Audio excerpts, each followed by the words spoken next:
सभी को नमस्कार। मेरा नाम है डॉक्टर शिवम मिश्रा और आज हम लोग एसकेएम योगा के तत्वाधान में जो 100 दिवसीय कार्यक्रम करते हैं उसके अंतर्गत आज के वरिष्ठ वक्ता professor doctor Vikram Singh sir हम सभी के बीच में उपस्थित है और जेएनयू से आने वाले प्रथम ऐसे लेक्चरार हैं जिनकी विषय भंगिमा जो है उनके ज्ञान और उनकी पराकाष्ठा से अपने आप को परिपूर्ण कराती हुई और समस्त योग समाज को कहीं ना कहीं पोषित कर रही है।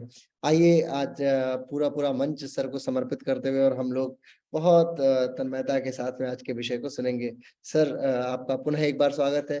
एसकेएम योगा के विषय में मैं आपको थोड़ा सा बताना चाहूंगा। सर एसकेएम योगा जो है वो सिद्धि कैवल्य मोक्ष 3 नामों का एब्रिवेशन है और बेसिकली ये तीनों नाम एक है और हम विवेक ख्यातिर विप्लव हानु पाया जो पतंजलि जी का सूत्र है उसी के आधार पे कार्य करते हैं और विवेक ख्याति को महत्वपूर्ण मानते हैं अपने जीवन के उद्देश्य के तौर पे।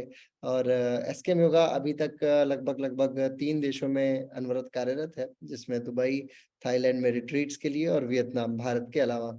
प्राइवेट प्लेयर के तौर पे हम लोगों का ये एक बहुत बड़ा उपक्रम है कि समाज से जो पैसे आते हैं उस पैसे को वापस समाज में हम लोग योग के वृद्धि के लिए, जिसको एकेडमिशियंस नहीं लगा सकते हैं लेकिन हम लगा सकते हैं एज अ प्राइवेट इंस्टीट्यूशंस। तो इसी क्रम में सर आपका आज स्वागत है और ये क्रम हमारे समस्त उन विद्यार्थियों के लिए बड़ा लाभप्रद होता है जिसके माध्यम से हम लोग जो है ज्ञान का प्रसार कर पाते हैं।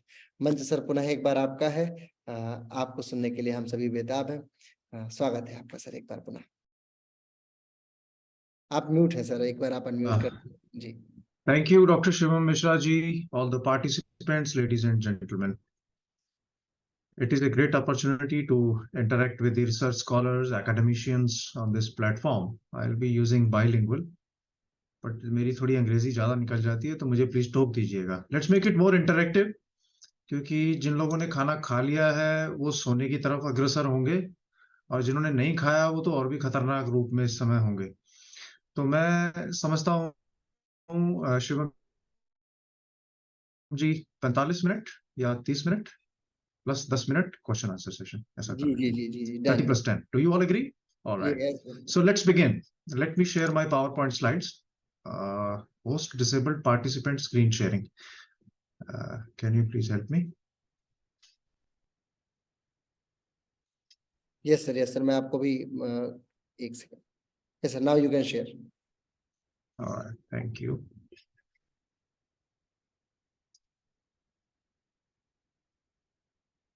Can you see my screen? Yes sir, yes sir. Great. Let me hide floating meeting controls. All right. So the topic given to me is importance of research in yoga. कितने research scholars हैं जी हमारे यहाँ?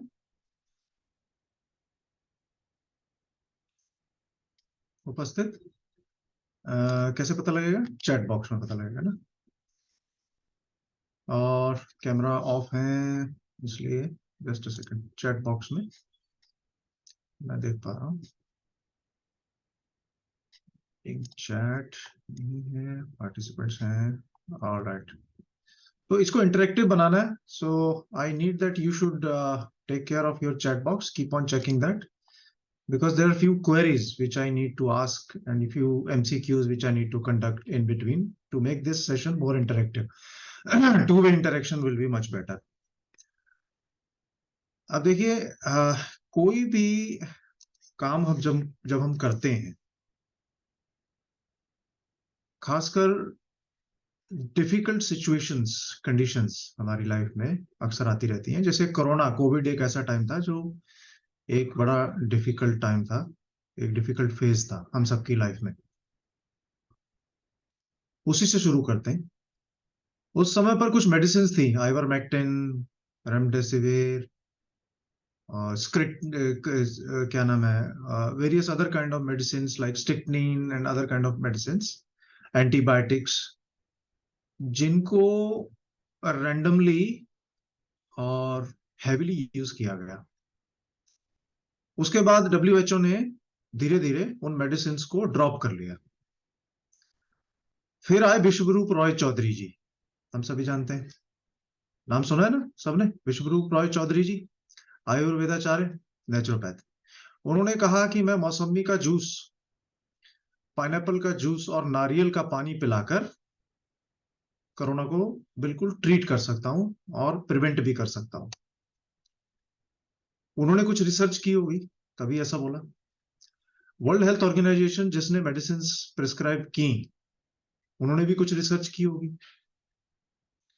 जितने भी हमारे metabolic disorders पर scientist काम कर रहे थे, diabetologist, so on and so fourth, उन्होंने भी कुछ रिसर्च की होगी। और कोविड का कंक्लूजन उन्होंने ये निकाला कि जिनके शरीर में पहले से कोई कोमॉर्बिडिटी है, ये कोरोना उन्हीं को इफेक्ट करेगा या उन्हीं को ज्यादा करता है।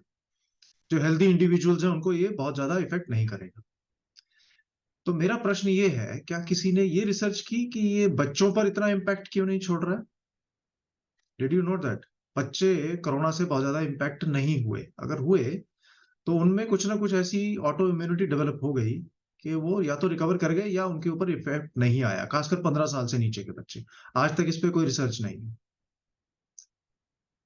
कि ऐसा क्यों हुआ। मेडिसिन जिनको ड्रॉप किया गया, रेमडेसिविर को ड्रॉप किया गया, और बहुत सारी जो मेडिसिन हैं, स्टेरॉइड्स हैं, उनको जो ड्रॉप किया गया, उसका कोई रिसर्च हुआ? लोग घर में कन्फाइन हो गए, लेकिन कन्फाइन होने के बाद उनको जो प्रॉब्लम ज्यादा हुई वो फिजिकल फॉर्म से नहीं हुई, वो मेंटल या साइकोलॉजिकल इश्यूज की वजह से समस्याएं ज्यादा जनरेट क्रिएट हुई और जो एग्रेवेट भी हुई। For example, panic attack. आप एक हॉस्पिटल में हैं, आपके आसपास लोग चिल्ला रहे हैं, आपको खबरें मिल रही हैं कि लोग मर रहे हैं, तो that was not somatic somatopsychic, it was psychosomatic. तो हुआ क्या, लोग हाइपर वेंटिलेट करने लगे। हॉस्पिटल में मेडिसिन ना मिलने की वजह से डेथ नहीं हुई, अनसर्टिनिटी की वजह से जो एंग्जाइटी डेवलप हुई, और वो ओवर एंग्जाइटी में, फिर डिप्रेशन में, फिर सेल्फ पिटी में जो कन्वर्ट हो गई, उसकी वजह से डेथ ज्यादा हुई। मैं ये सब पॉइंट क्यों बोल रहा हूं? The conclusion, the moral of the story is कि there are and there have always been research gaps. Yoga या योग एक इंटरडिसिप्लिनरी फील्ड है। यू मे और मे नॉट एग्री।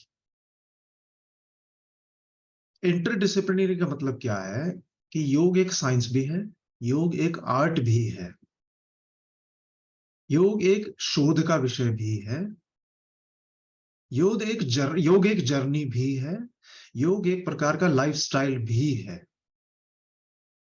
लेकिन जब हम अपनी क्रिएटिव और क्रिटिकल थिंकिंग यूज करते हैं कि योग का प्रचार प्रसार कैसे किया जाए, योग का प्रोटोकॉल कैसे डेवलप किया जाए, योग की अवेयरनेस कैसे क्रिएट की जाए लोगों के बीच में, क्या ये पैसा कमाने का माध्यम बन सकता है कि नहीं बन सकता है, योग आसन या योग द्वारा चिकित्सा या थेरेपी अगर हम कर रहे हैं तो क्या उसका कोई बिजनेस मॉडल हो सकता है या नहीं हो सकता? क्या योग केवल साइकोलॉजी ही है? क्या ये लोगों को समझने की प्रक्रिया है? क्या ये स्वयं को समझने की, स्वयं को अपनी सुपर कॉन्शियसनेस के साथ कनेक्ट, जॉइन, योग करने की एक विद्या है, जिससे हम सबसे पहले अपने भीतर के अंदर बदलाव लाते हैं, उसके बाद हमारे आसपास का वातावरण बदलने का प्रयास करते हैं। जब ये दोनों हो जाते हैं तो व्यक्ति में परिवर्तन आता है। क्या वो परिवर्तन टेम्परेरी है या वो परमानेंट रह सकता है? क्या इस व्यक्ति के परिवर्तन से समाज में परिवर्तन आ सकता है, व्यवस्था में परिवर्तन आ सकता है, कितना प्रतिशत आ सकता है? ये सारे के सारे रिसर्च क्वेश्चंस हैं जिनके आंसर हम दो प्रकार के शोध से ढूंढते हैं, एक क्वालिटेटिव और दूसरा क्वांटिटेटिव। ये कुछ पॉइंट मैंने एज ए ओवरव्यू आपको दिए। अब हम आगे बढ़ते हैं। एक होती है इंक्विजिटिव थिंकिंग, यानी कि जानने की जिज्ञासा। वो हर बच्चे में बचपन से होती है। जैसे जैसे एक बच्चा बड़ा होता है वो एक्सप्लोर करना शुरू कर देता है। 3 साल की उम्र तक एक बच्चे का 75% ब्रेन डेवलप हो जाता है। तो कुछ चीजें एक्वायर्ड हैं और कुछ इननेट है। जैसे इम्यूनिटी होती है, जैसे पर्सनैलिटी होती है। पर्सनैलिटी ट्रेट क्या होते हैं? कुछ इननेट होते हैं, कुछ हमारे परिवार से संस्कार मिलते हैं हमें, कुछ हम एक्वायर करते हैं through our temperament, disposition, experiences. इन दोनों को जब कंबाइन करते हैं तो हमारी एक पर्सनैलिटी बनती है। उस पर्सनैलिटी को हम असेस करते हैं, उससे हमें एक फीडबैक मिलती है, इंट्रिंसिक फीडबैक जिसे हम कह देते हैं कि मुझे अब क्या करना चाहिए। मैं योग में रिसर्च करना चाहता हूं या मैं योग में रिसर्च कर रहा हूं। किसी भी तरह के काम को करने से पहले हम 3 प्रश्न पूछते हैं कि नहीं पूछते? मैं ये कार्य क्यों कर रहा हूं? इस कार्य का मुझे क्या लाभ होने वाला है? और क्या इस कार्य को करने का कोई फायदा होगा मुझे या समाज को? या ऐसे ही चले जा रहे हैं? किसी ने कहा पहले मास्टर्स डिग्री, पहले 12th कर लो, फिर ग्रेजुएशन कर लो, उसके बाद एमबीए कर लो, उसके बाद एमफिल कर लेना अगर समय मिले, नहीं तो पीएचडी में एडमिशन ले लेना। पीएचडी के बाद जो है डिग्री मिल जाएगी, उसके बाद नेट की तैयारी कर लेना, नेट भी क्वालिफाई हो जाएगा, चलो आप अपॉइंट भी हो गए। उसके बाद आप अपने करियर ढूंढ रहे थे, लेकिन करियर ढूंढते ढूंढते क्या हुआ, आपको लगा वन फाइन डे कि मैं करियर कम ढूंढ रहा था, मैं तो ज्यादा ये ढूंढ रहा था कि अधिक से अधिक पैसा कैसे कमाया जाए, तो करियर तो पीछे चला गया ना। तो रिसर्च हमें क्या बताता है, खासकर योग में हमें रिसर्च क्या बताता है कि हम क्या थे, क्या हैं, और हमें आगे कहाँ जाना है। इसलिए जो आज का ये सेशन होने वाला है हमारा 25-30 मिनट का, इसके अंदर हम केवल इंट्रोस्पेक्शन करेंगे, अपनी अपनी इंट्रोस्पेक्शन करेंगे कि हम कितना डीप और कितना वाइड सोच सकते हैं, समझ सकते हैं। थिंकिंग क्या होती है? हॉरिजॉन्टल भी होती है, इसी तरह से रिसर्च में अप्रोच भी हॉरिजॉन्टल भी होती है और वर्टिकल भी होती है। हमारी ग्रोथ भी हॉरिजॉन्टल भी होती है और वर्टिकल भी होती है। जैसे हम कह देते हैं सिफालोसॉर्डल, प्रॉक्सिमोडिस्टल। इस पे कभी विशेष रूप से अलग से चर्चा करेंगे। अब जो एक्सपेक्टेड लर्निंग आउटकम है हमारी आज की इस सेशन की, वो ये रहेगी कि हम योग में शोध की क्या इंपॉर्टेंस है, केवल इसको अंडरस्टैंड करें और रिसर्च गैप्स को आइडेंटिफाई करने की अपनी क्षमता का विकास करें। तो सबसे पहले जो ऑब्जेक्टिव रहेगा कि हमें ये मानना चाहिए या हमें ये अंडरस्टैंड करना पड़ेगा कि शोध सब जगह हमारे आसपास हो रहा है, पर वो डॉक्यूमेंटेड नहीं है। ओनली 5% रिसर्च हमारे आसपास डॉक्यूमेंटेड है।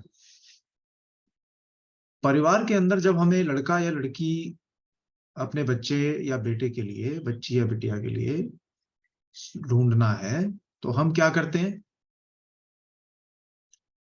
एक प्रकार की एक्शन रिसर्च लेते हैं। हम करते हैं कि नहीं करते कि भाई हमारा बच्चा, उसकी अखबार में ऐड देनी है, रिश्तेदारों को बताना है, उसकी फोटो भी डालनी है, ज्यादा इंफॉर्मेशन भी नहीं देनी, कम भी नहीं देनी, उसकी इनकम भी बतानी है, फैमिली का बैकग्राउंड भी बताना है। अब अजीब अजीब से बायोडाटा मैंने देखे हैं न्यूज़पेपर में। उसमें लिखा होता है boy well settled, 5 feet 10 inches height, owns own car. लड़की के लिए लिखा होता है highly educated girl, very fair and tall and very adjusting. तो होता क्या है, कुछ लोग ये सोचकर ही रिजेक्ट कर देते हैं उस एडवर्टाइजमेंट को कि भाई कार होना कोई बहुत बड़ी बात है क्या?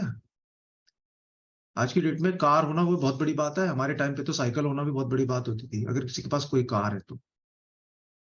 अब यहाँ हुआ क्या, यहाँ एक रिसर्च हुई। एक व्यक्ति ने अपनी सोच के अनुसार ये माना कि अगर मैं ये लिखूंगा कि मेरे पास अपनी कार है तो मुझे रिश्ते ज्यादा आएंगे, मेरी दुकान ज्यादा चलेगी। सेम दुकानदार भी यही करता है। सेम आपने कई बोर्ड देखे होंगे रास्ते में कस्टमर को अट्रैक्ट करने के लिए, हरियाणा से सस्ता पेट्रोल यहां मिलता है। फिर एक स्कीम निकलती है, पेट्रोल पाएं और फ्री में 1 किलो सेब ले जाएं। इसी तरह से बिग बाजार में आपने देखी होगी sale, buy one get one free. ये जो एडवर्टाइजमेंट है, ये जो सोच है कि भाई हम कैसे अपने आप को इंटरेस्टिंग करें, अपने आप को कैसे ज्यादा सेलेबल, ज्यादा वॉनेबल बनाएं, ये कस्टमर साइकोलॉजी पे डिपेंड करता है, यानी लोगों की साइकोलॉजी पे डिपेंड करता है। आप रीड करते हैं, आप रिसर्च करते हैं, आप चले जाइए, कई शॉप्स ऐसी मिलेंगी जहां पर आपको मैनिक्विन्स और पर्टिकुलर आइटम्स की प्लेस स्पेसिफिक मिलेगी। खासकर जहां महिलाओं का सामान अधिक मिलता है, आपने देखा होगा वहां पर बड़ी अट्रैक्टिव ड्रेसेस और ज्वेलरी को वो फ्रंट पैनल में लगाते हैं।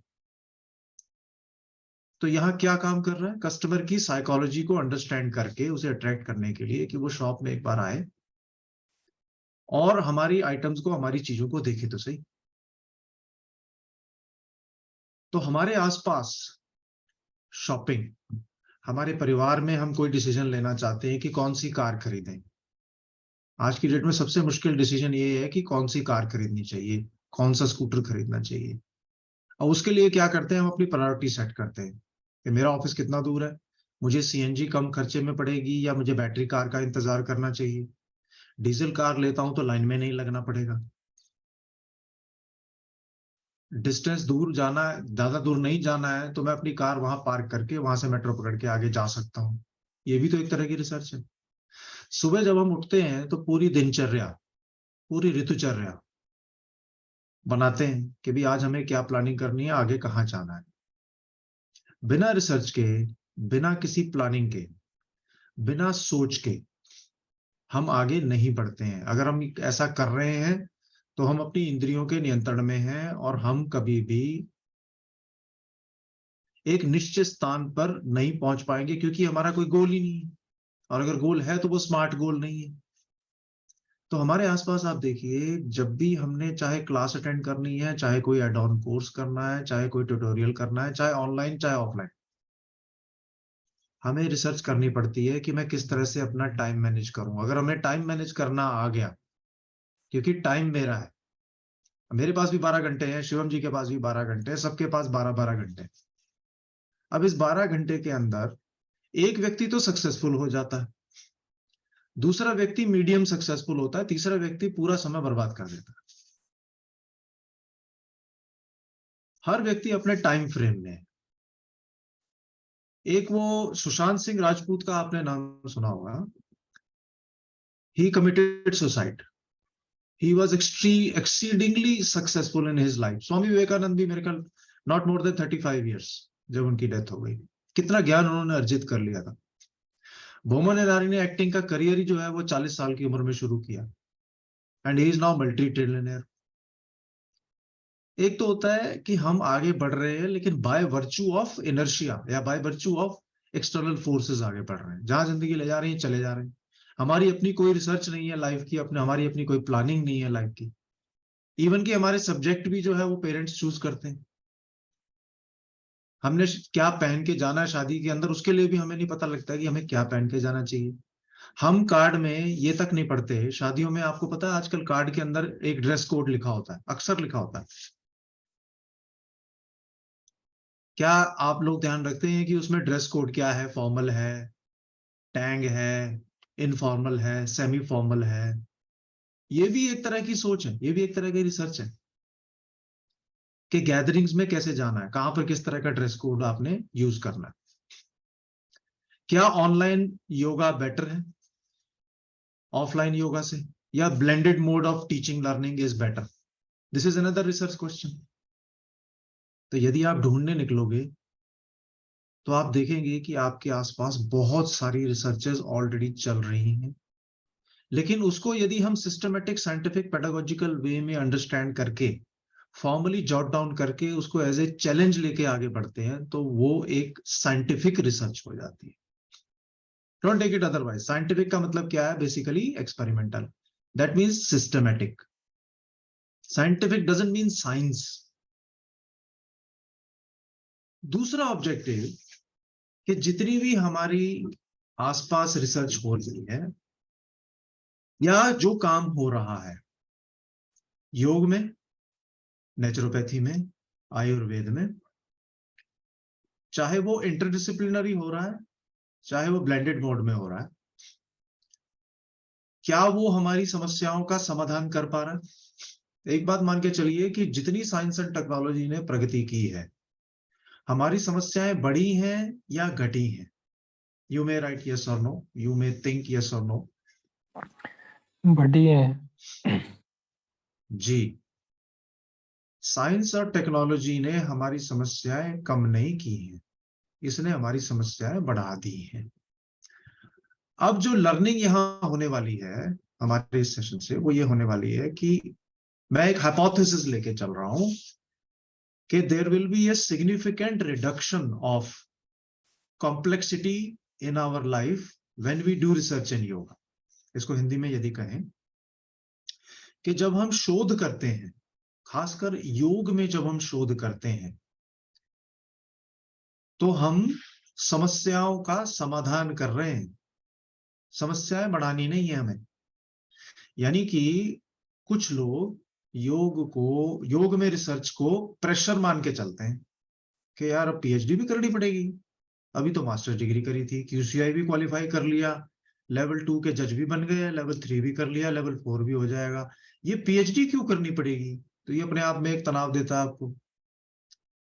बेसिकली दो चीजें हैं, आपका इंटरेस्ट पीएचडी करने में है या रिसर्च करने में है। बहुत सारे ऐसे लोग हैं जो एनरोल्ड हैं अलग अलग यूनिवर्सिटीज से। सबसे पहले हमें यह समझना पड़ेगा कि हम शोध से अपनी रुचि के विषय को सिंप्लीफाई कर रहे हैं। यदि महर्षि पतंजलि ने सूत्र ना लिखा होता तो क्या आज हम यहां तक पहुंचते? क्या हम योग को समझ पाते? हाँ या ना?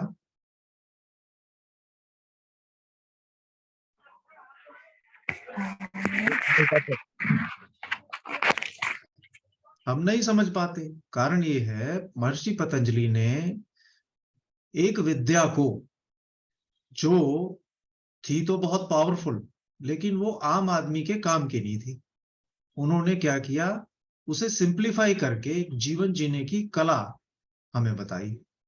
तो उन्होंने कुछ ना कुछ शोध किया होगा, कुछ ना कुछ रिसर्च की होगी कि मुझे इस पे आगे बढ़ना है, मुझे चलना है।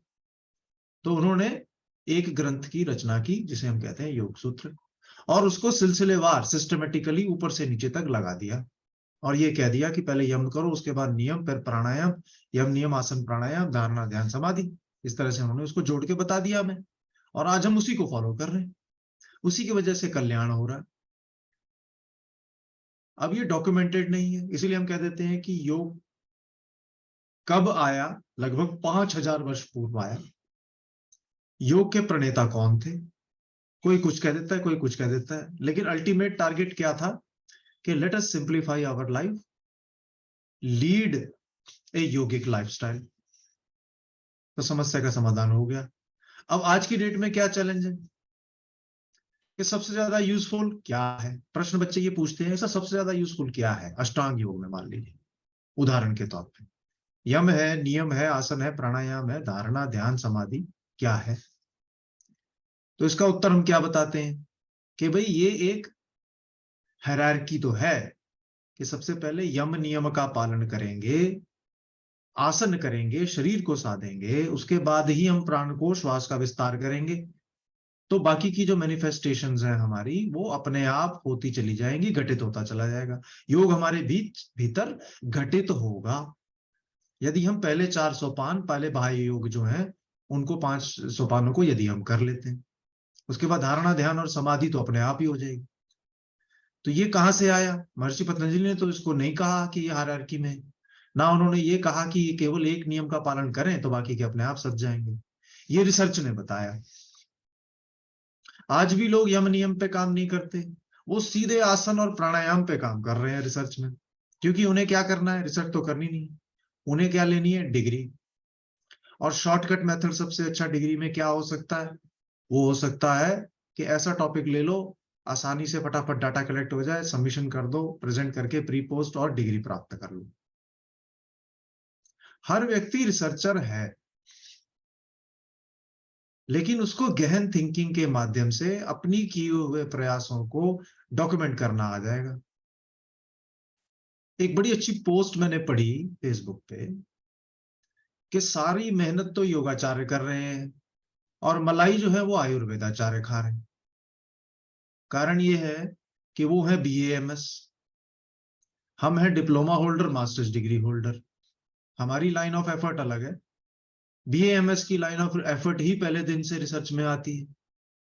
इसी तरह से यदि आपने किसी पेशेंट को हील किया, या आपने, ऐसे बहुत से रिसर्चर हैं जो नॉर्मल डिलीवरी कहते हैं कि हम करा सकते हैं योग के माध्यम से, कुछ ऐसे पॉस्चर्स हैं, PCOS, PCOS, PCOD के पेशेंट्स को हम ट्रीट कर सकते हैं। समस्या क्या है कि उन्होंने किया, लेकिन डॉक्यूमेंटेशन किसने कर दिया? गायनोकोलॉजिस्ट ने कर दिया, आयुर्वेदाचार्य ने कर दिया।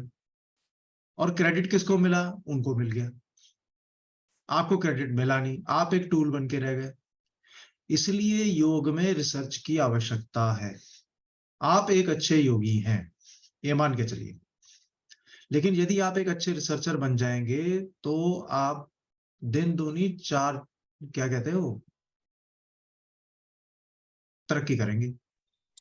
दिन तो रात चौगनी। हाँ, तरक्की करेंगे आप। इसलिए मैं निवेदन करूंगा कि जितने भी अच्छे योगाचार्य हमारे बीच में हैं, योगाचार्य मतलब अच्छे ही होते हैं, अच्छा हटा देते हैं। यदि मैंने योगाचार्य कहा तो इसका मतलब क्या है कि आप अच्छे ही हैं, एक पॉजिटिव टर्म है। आप रिसर्च में आइए, बहुत बड़ी रिसर्च नहीं करनी, एक्शन रिसर्च करनी है। आप क्लासरूम में जाते हैं, आपके पास हेट्रोजीनियस ग्रुप है, आप समस्या का समाधान सभी का एक ही योग आसन करा के, एक ही तरह के पोस्चर करा के उन्हें भेज देते हैं, चले जाते हैं वो लोग।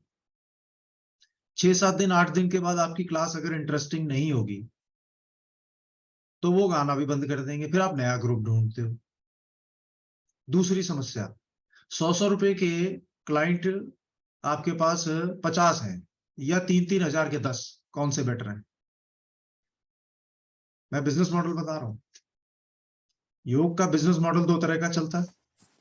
एक तो 200-200 रुपया फीस दे के हमारी क्लास में लोग आते हैं, जिसके हम 3 बैच चला रहे हैं, 20-20-20 के।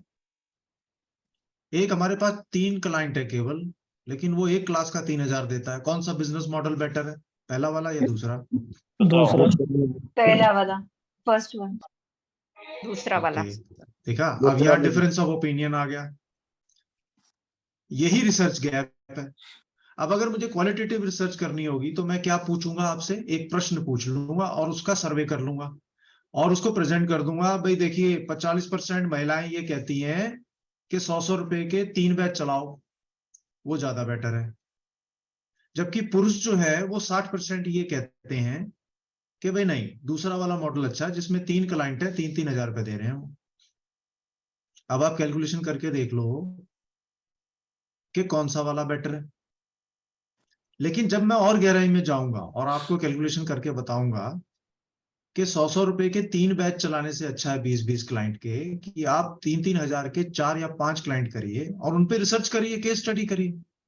वहां आपकी इनकम भी होगी, आपका एक्सपीरियंस भी जागृत होगा और आपकी वैल्यू इनपुट बहुत ज्यादा रहेगी, आपकी नॉलेज भी बढ़ेगी। अगर वो 3 क्लाइंट, मान लीजिए एक हाई ब्लड प्रेशर का पेशेंट है, दूसरा डायबिटीज का पेशेंट है, और तीसरा जो है उसको कोई अल्जाइमर या कोई सिजोफ्रेनिया जैसी बीमारी है, तो आपका जो सैंपल है, आपका जो क्लाइंट है, वो एक यूनिक क्लाइंट है जिसको पहले से कोई कोमॉर्बिडिटी है। आप उस पे काम करेंगे, आप पीसीओ पे काम करेंगे, पीसीओडी पे काम करेंगे। आप हार्ट पेशेंट्स पे यदि काम करेंगे तो आपको क्या लगता है कि अपने आप को अपग्रेड करने की आवश्यकता ज्यादा पड़ेगी, या वहां 100 रुपए के जितने क्लाइंट है 20 के 3 बैच जनरल वेलबींग के लिए उनको आपने एक योगा प्रोटोकॉल कराया, प्रार्थना कराई, आसन प्राणायाम कराने के बाद उनको जो है लिटा दिया शवासन के अंदर, ध्यान करा के 10 मिनट का घर भेज दिया? Where do you think there is more growth now? अब आप बताइए, आपका ओपिनियन चेंज हुआ कि नहीं? बिल्कुल हो गया जी। Yes sir, second. इसी तरह से हम अपने क्लाइंट के माइंड में भी घुसना जानते हैं। बहुत सारी बीमारियों का इलाज केवल सुनने से हो जाता है, आपको पता है इस बात का? खासकर ये जो रिच क्लास में हाउसवाइफ्स होती हैं, यदि आपकी कोई हाउसवाइफ क्लाइंट है, आप उसकी बात बस 1.5 घंटा सुन लो, वो इतने में खुश हो जाती। 90% बीमारियों का इलाज इंटरवेंशन से नहीं होता, केवल गुड लिसनर होना अपने आप में एक योगाचार्य के लिए बहुत बड़ी बात होती है। अब रिसर्च का विषय कहां से आ गया यहां पे? ये हो गई एक साइकोलॉजिकल स्टडी। हम काउंसलर के पास जाते हैं लेकिन योगाचार्य के पास नहीं जाते। 2 तरह के काउंसलर होते हैं ना, एक होते हैं करियर काउंसलर, एक होते हैं साइकोलॉजिकल काउंसलर। मैं जवाहरलाल नेहरू विश्वविद्यालय में काम करता हूं, हमारे यहाँ साइकोलॉजी की बहुत बड़ी समस्या है, और काउंसलर को सिर्फ और सिर्फ जवाहरलाल नेहरू विश्वविद्यालय के छात्रों को सुनना ही होता है। वो कहता है 90% समस्या तो इनकी वहीं खत्म हो जाती है, इनको सुन ले कोई, क्योंकि अधिकतर रिसर्च स्कॉलर्स हैं, सब जगह सुनना पड़ता है। अगर मेरिट रिसर्च स्कॉलर है तो और ज्यादा कष्ट है बेचारे को, घर में भी सुनना पड़ता है, बच्चों की भी सुननी पड़ती है, फिर सुपरवाइजर भी सुनाता है, उसकी कोई नहीं सुनता। तो मैं ये कह रहा हूं आपसे कि हर जगह रिसर्च की उपादेयता है, आवश्यकता है, केवल उसको डॉक्यूमेंट करने की आवश्यकता है, क्वालिटेटिव या क्वांटिटेटिव फॉर्म्स में। गैप्स ही गैप्स हैं। खासकर कोरोना के बाद हमें ये पता लग गया कि दवाइयां इलाज नहीं है। इसका मतलब कोई ना कोई ऑल्टरनेटिव थेरेपी इलाज है, जिसको हम कॉम्प्लीमेंट्री ऑल्टरनेटिव मेडिसिन कह देते हैं। वो मेन स्ट्रीम है। हमारे देश के अंदर ही आयुष मंत्रालय बना। आयुष की फुल फॉर्म क्या होती है? आयुर्वेदा, योगा एंड नेचुरोपैथी, सिद्धा, होम्योपैथी। क्यों? क्योंकि इन्हीं के अंदर सबसे ज्यादा होलिस्टिक अप्रोच का यूज किया जाता है। अब 2 तरह की रिसर्च होगी इसके अंदर, एक तो है क्लाइंट बेस्ड, पेशेंट बेस्ड, दूसरी होगी कि लोगों का विश्वास कितना है। तो मैं आपसे एक और प्रश्न पूछता हूं कि यदि मैं लोगों का ओपिनियन जानना चाहूं कि आज की डेट में हमारे लोगों का आयुष के प्रति और बायोमेडिकल साइंस यानी एलोपैथी मेडिसिन के प्रति क्या रवैया है, एटीट्यूड, अगर मैं चेक करना चाहूं, तो मैं उनको चॉइस दूंगा, which of the following types of medicine do you prefer? उसमें मैं आयुष डाल दूंगा और बायोमेडिकल साइंस डाल दूंगा। तो मेरे पास एक पूरा सर्वे आ गया, और उसको मैं ग्राफिकल रिप्रेजेंटेशन परसेंटेज में फॉर्म करके काई स्क्वायर लगा के उसको मैं प्रेजेंट कर दूंगा, और वो मेरी रिसर्च हो जाएगी। तो ये क्या रिसर्च हुई? फंडामेंटल रिसर्च, जिसके अंदर मैं अगर ध्यान से काम करूं तो अपने आप में ये बहुत बड़ा एक सर्वे हो सकता है।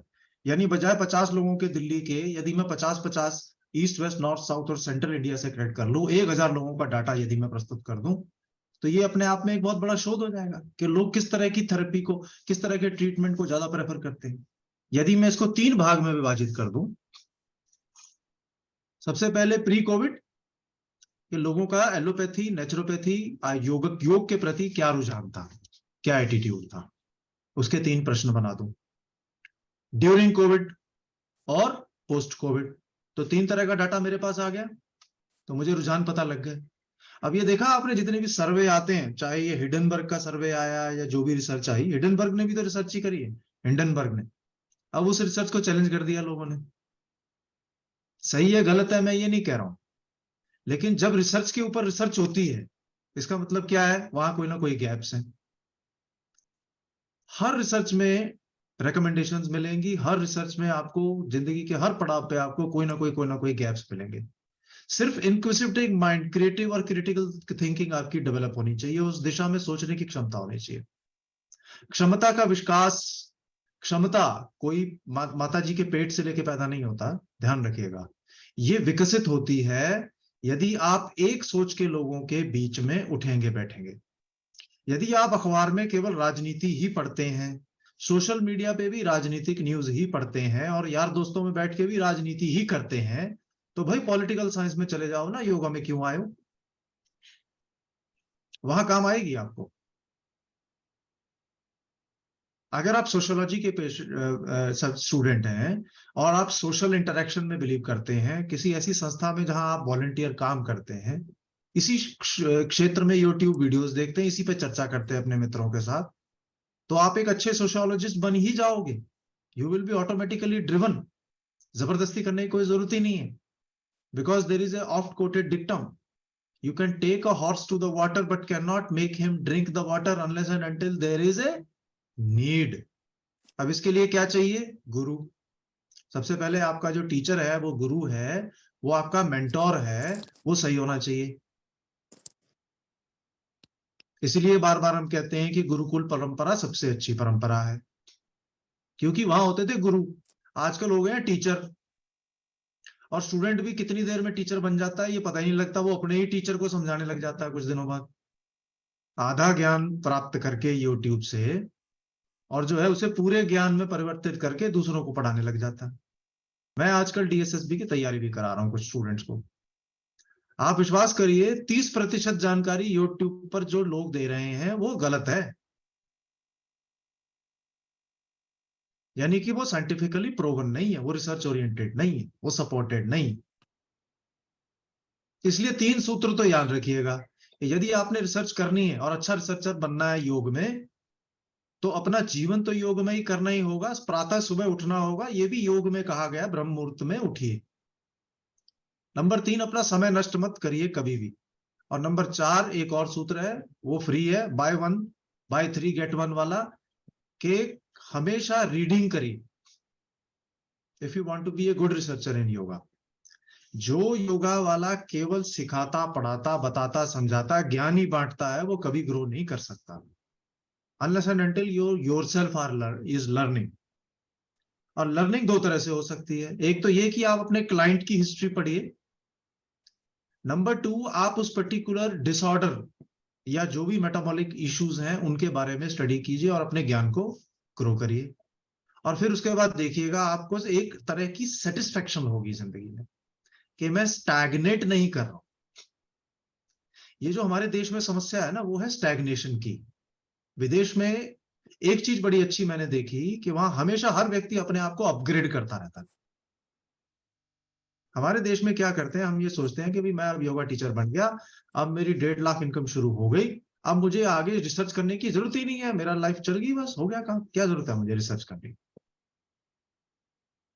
विदेशी क्या करते हैं, चीन जाते हैं, कीगोंग सीखते हैं, हमारे देश में आते हैं, योगा सीखते हैं, प्राणायाम सीखते हैं, उसके बाद वो अपने देश की टेक्निक सीख लेते हैं और उसके बाद वहां जाके अपना सेंटर खोल लेते हैं और 300 घंटे के करोड़ों रुपए कमाते हैं। लेकिन जब वो बीमार होते हैं उसके बाद योगा रिट्रीट करने के लिए हमारे देश में वापस आते हैं। ये भी रिसर्च का विषय है। ये भी रिसर्च बताती है कि हमसे सीखकर खुद का बिजनेस मॉडल डेवलप करके लाखों करोड़ों तो विदेशी कमा रहे हैं और हम अपने यहां ट्रेडिशनल योगा में अटके हुए हैं। मैं ये नहीं कह रहा ट्रेडिशनल योग बुरा है, मैं ये कह रहा हूं ट्रेडिशनल योग में भी शोध हो सकता है। यदि आप शोध करेंगे तो आप देखेंगे कि हमारा ट्रेडिशनल योग, हमारी गुरुकुल परंपरा में जॉयफुल लर्निंग, आनंदमय कोश तक पहुंचने का तरीका, आपका अन्नमय कोश से लेकर आनंदमय कोश तक पहुंचने के जो तरीके थे वो बहुत ही जॉयफुल हुआ करते थे, बहुत इंटरेस्टिंग हुआ करते थे। खेल खेल में गुरुजी बच्चों को सिखा दिया करते थे। पीयर ग्रुप लर्निंग, जिसे अंग्रेजी का नाम दिया गया, आज वो पहले से ही थी। केवल योगाचार्य ही जो योग गुरुकुल परंपरा से आए हैं वो शोध करके इस बात को सत्यापित कर सकते हैं कि हमारी शिक्षा पद्धति सबसे अच्छी होती थी। ये है हमारी psychology, developing the sound yoga business models on the basis of traditional as well as advance yoga practices. अब देखिए बियर योगा, अजीब अजीब योगा निकल आए। आपको क्या लग रहा है कि ये विक्रम ठाकुर ने योगा बनाया? एक अयंगर जी का योगा था, एक दो और योगाचार्य हैं। अब कंपैरिजन नहीं कर सकते, कंपैरिजन नहीं कर सकते। एक तो श्री श्री रविशंकर जी योग कराते हैं, सब जानते हैं। एक जग्गी गुरु वासुदेव जी योग कराते हैं। तीसरे तरह का योग बाबा रामदेव जी कराते हैं। और कोई योग, माता जी का भी एक योग है। तो इस प्रकार से 4 और 5 स्कूल हैं योग के, ठीक है। तो क्या हम ऐसा शोध ले सकते हैं कि कौन सा योग बेहतर है?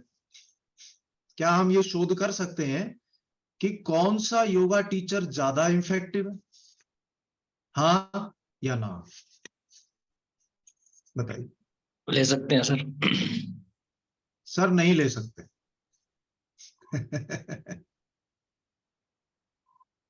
जरूरत क्या है? अब यहां आ गया नीड।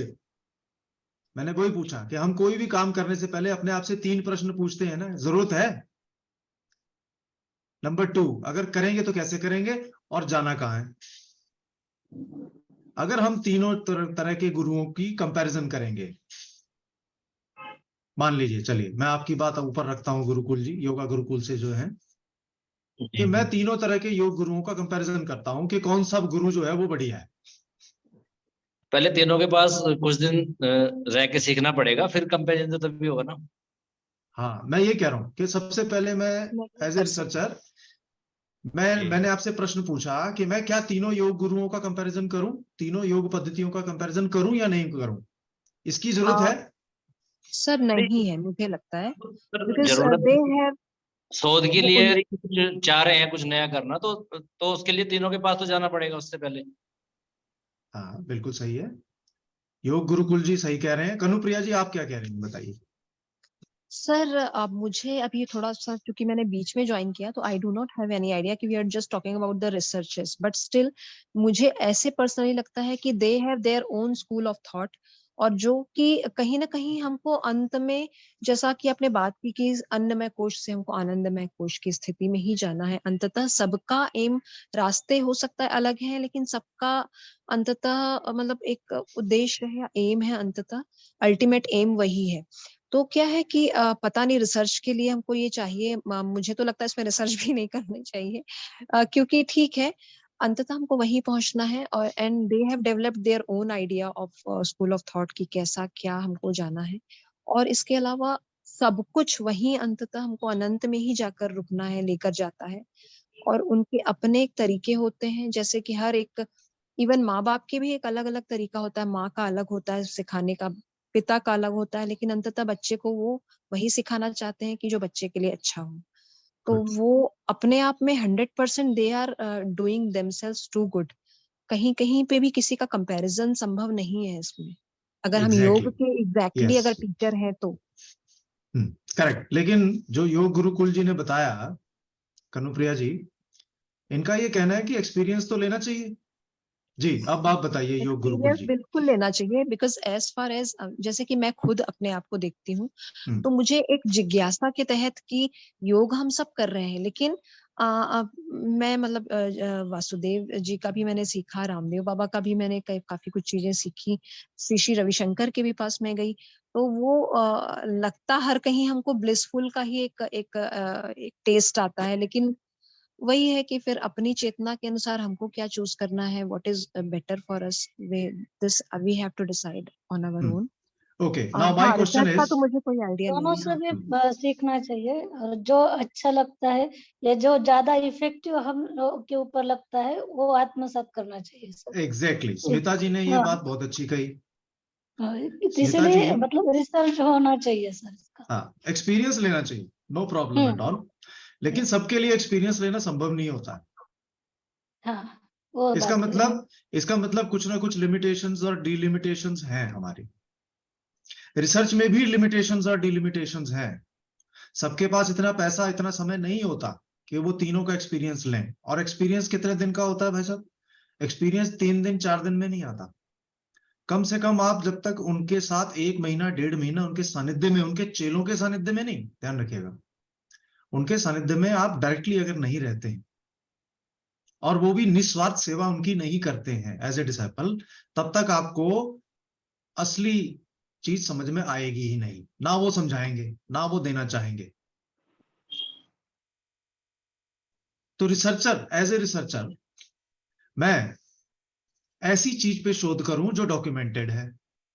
अब जिन्होंने एक्सपीरियंस ले रखा है, तीनों एक्सपीरियंस जिनके पास हैं, यानी कि जगवी गुरु वासुदेव जी का भी है, श्री श्री रविशंकर जी का भी है और बाबा रामदेव जी का भी है।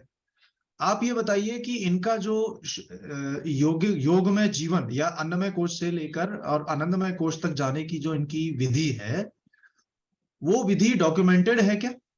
उसका एक सेट पैटर्न है क्या? नहीं है सर। स्टेप बाय स्टेप है? नहीं है। नहीं। इसका मतलब क्या हुआ कि आपकी प्योर कॉन्शियसनेस और आपकी ऑब्जर्वेशन पे आप डिपेंड करोगे। ऐसा तो है नहीं कि 1+1+1 है, या मैं इसको 10 नंबर दे सकता हूं, इसको 8 दे सकता हूं, इसको 3 नंबर दे सकता हूं। ये तो संभव ही नहीं है। बिल्कुल। हाँ, इस बात से मैं स्मिता जी बिल्कुल सहमत हूं कि जहां आपको लगता है कि मैं ध्यान में जल्दी जा सकता हूं और वो तकनीक मेरे पे ज्यादा इफेक्टिवली काम कर रही है, मैं उसकी प्रैक्टिस करना शुरू कर दूंगा। लेकिन एज ए रिसर्चर मुझे अपने आप को किसी भी तरह के बायस से दूर रखना है। अब मान लीजिए मैं स्वामी रामदेव जी के योग पद्धति से या उनके जो मेथोडोलॉजी है, उनके जो स्टेप्स है, उससे मैं प्रभावित हो गया। श्री श्री रविशंकर जी वाला मुझे थोड़ा सा इतना इफेक्टिव नहीं लगा। जगी गुरु वासुदेव जी का के सेशन अटेंड करना तो अच्छा लगा, लेकिन जो उनकी टेक्निक है प्रैक्टिकल, वो नहीं मुझे पसंद आया। तो ये क्या हुआ, एज ए रिसर्चर मैं बायस हो गया। क्यों बायस हो गया? क्योंकि जिसमें मेरी रुचि थी और जिसका मुझे प्रभाव ज्यादा पड़ा, मैं तो उसी के पास चला गया।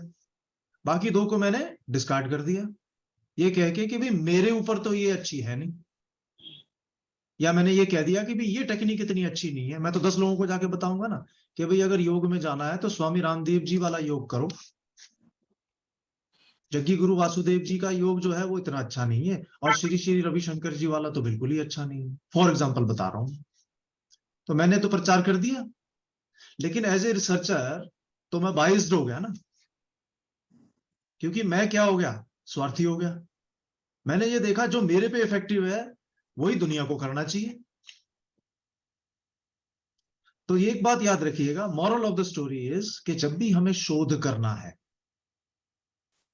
हमें बहुत गहराई से उस टेक्निक को डॉक्यूमेंट करना है। जैसे मैंने अभी बताया, महर्षि पतंजलि यदि सूत्र ना लिखते तो आज हमारे सामने योग में जिंदगी जीने का अवसर आता ही नहीं। उन्होंने क्या किया, कॉम्प्लेक्स चीजों को सिंप्लीफाई कर दिया। रिसर्च ये नहीं करती योग में कि हर बार मुझे कुछ प्रूव ही करना है। रिसर्च ये भी बताती है कि हमें किन्हीं चीजों को वो जिस पर्सपेक्टिव में एग्जिस्ट करती हैं केवल रिपोर्ट करना है। क्या ऐसा संभव है? क्या मेरा ओपिनियन लोगों का ओपिनियन से मैच करता है? इसे हम कहते हैं क्वालिटेटिव रिसर्च। यानी कहने का तात्पर्य क्या कि मैं तीनों पे शोध करूंगा, तीनों को एक्सपीरियंस भी करूंगा, तीनों को इंटरव्यू भी लूंगा और उनको ट्रेडिशनल योग सूत्रों से, जितने भी सूत्र हमारे ऊपर उपलब्ध हैं इस समय पे, वेदों से, पुराणों से, सभी प्रकार के जितने भी सूत्र अवेलेबल हैं, उनके संदर्भ में, उनके बैकड्रॉप में उनकी टेक्निक को एनालाइज करके प्रस्तुत कर दूंगा। लेकिन मैं उसमें कंक्लूड नहीं करूंगा। कंक्लूजन तो लेकिन करना है मुझे, लेकिन मैं कंक्लूजन में ये नहीं कहूंगा कि ये अच्छा है बाकी 2 बुरे हैं। एज ए रिसर्चर ध्यान रखिएगा, योग में क्वालिटेटिव रिसर्चर मैं केवल प्रस्तुत कर दूंगा कि इनका ये माध्यम है, इनका ये माध्यम है और तीसरे गुरुजी का ये माध्यम है। जैसा मैडम ने कहा अभी, कनुप्रिया जी ने, कि मैं सिंपल रिपोर्टिंग करके उस मैटर को क्लोज कर दूंगा और अंत में एक रिकमेंडेशन दे दूंगा कि जिस व्यक्ति को जिस प्रकार की विद्या में अधिक लाभ पहुंचता है वो उस विद्या का अनुसरण कर सकता है। तो क्या ये शोध हो सकता या नहीं हो सकता? होना चाहिए, हो सकता है, क्योंकि ये बहुत सिंप्लीफाई हो करेगा। सकता है। दूसरे तरह मतलब लोगों को ये सामने आ सकता है कि हाँ, इनका ये तरीका है, इनका ऐसा है, लेकिन still they are not to be compared. मतलब वो कंपैरिजन का कोई मामला या मुद्दा नहीं, जिसको जो साजे वो उसको वो ले सकता है, वाली बात है। ठीक है, बहुत एक बात अच्छी क्लियर हो चीज गई है हमारी। ये। दूसरी बात ये कि तीनों को स्टडी करने के बाद क्या मैं अपनी कोई ऐसी टेक्निक डेवलप कर सकता हूं कि जिसमें तीनों का एक ऐसा मिश्रण हो कि लोग मेरे अनुसरण करने लगे, मेरा जो है मैं पॉपुलर हो जाऊं, मैं बाबा विक्रम सिंह बन जाऊं? क्या ये संभव है? हाँ सर, हो सकता हाँ है सर, वैसे। बिल्कुल बिल्कुल। बिल्कुल हो सकता है वैसे। और जो आने वाले रिसर्चर है उनके लिए वो थोड़ा सा ज्यादा फायदेमंद रहेगा। बिल्कुल रहेगा। लेकिन धीरेन्द्र शास्त्री जी को आज की डेट में अपने बागेश्वर धाम वाले काफी आलोचना का सामना करना पड़ रहा है। वो भी कुछ इस प्रकार की टेक्निक यूज करते हैं, लेकिन मैं उनकी तारीफ इसलिए करता हूं क्योंकि वो एक जबरदस्त माइंड रीडर है और उनका कम्युनिकेशन स्किल बहुत जबरदस्त है। इसका मतलब क्या हुआ कि वो वन मैन आर्मी है, यानी उनकी मार्केटिंग। और वो योग नहीं करा रहे, ध्यान रखिएगा, वो कोई प्रैक्टिकल ट्रेनिंग नहीं दे रहे हैं, लेकिन आज की डेट में उनके करोड़ों में फॉलोअर हैं। लेकिन एक चीज नोट करिए, उनके शब्दों में, उनकी भाषा में, उनकी बॉडी लैंग्वेज में, उनके कम्युनिकेशन में कितनी जबरदस्त पावर है। तो होता क्या है, एक बिलीफ सिस्टम होता है, फेथ जिसे हम कह देते हैं। ये एक बार बड़ी अच्छी कहानी भी है, छोटी सी कहानी कह के मैं समाप्त कर रहा हूं बात को।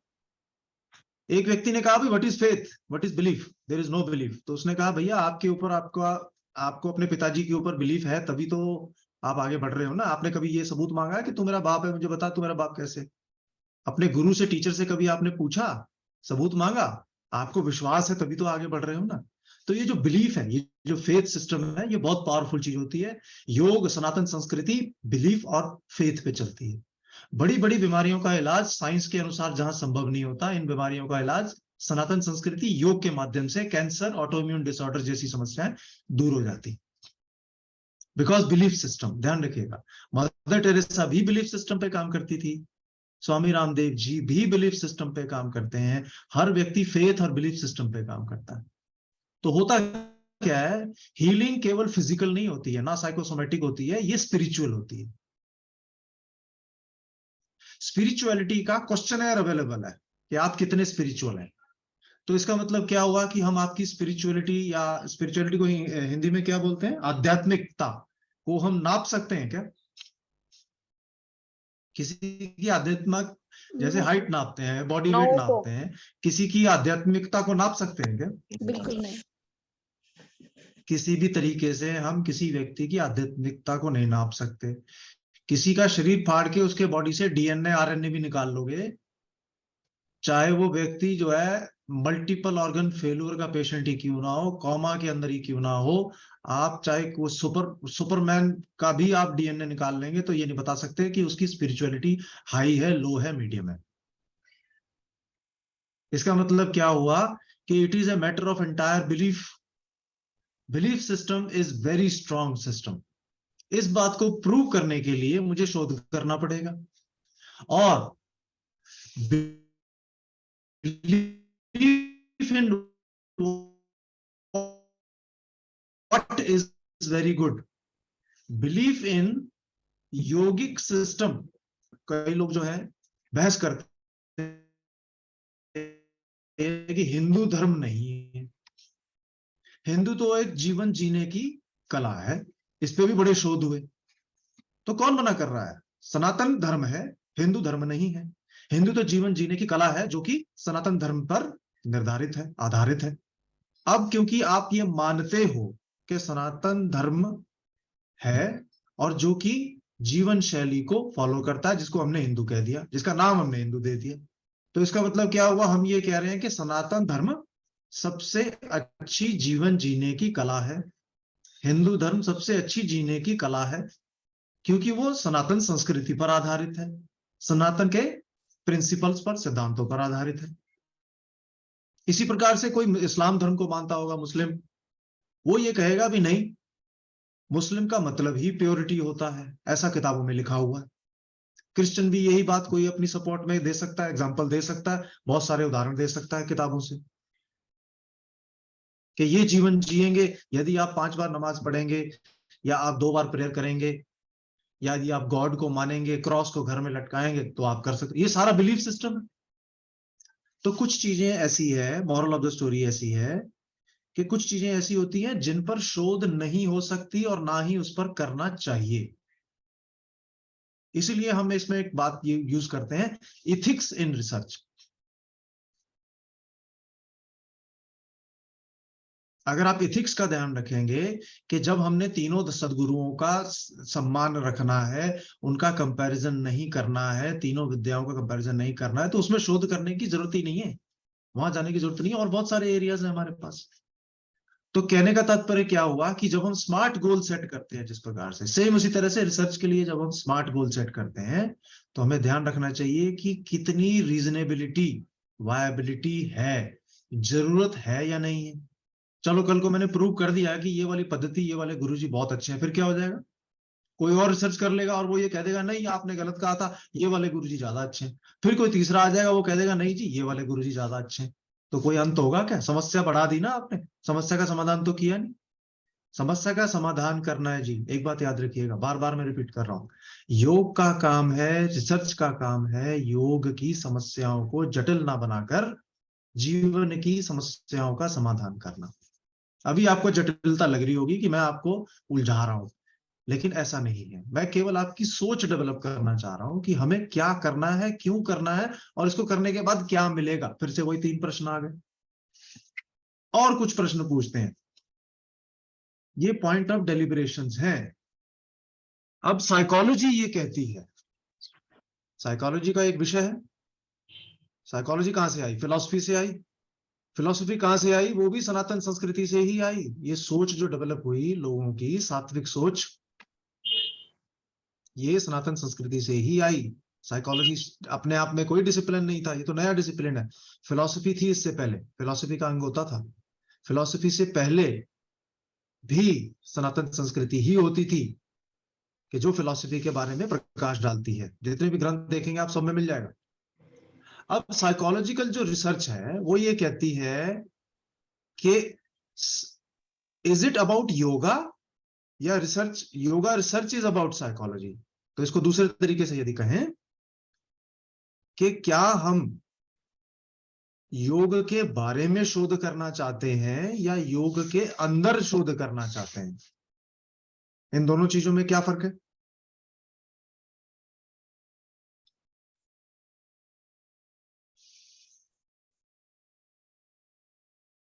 एनीबडी? आपको कोई फर्क दिखाई देता है इसमें स्टेटमेंट में, कि हम क्या योग पर शोध करना चाहते हैं या योग में रिसर्च करना चाहते हैं?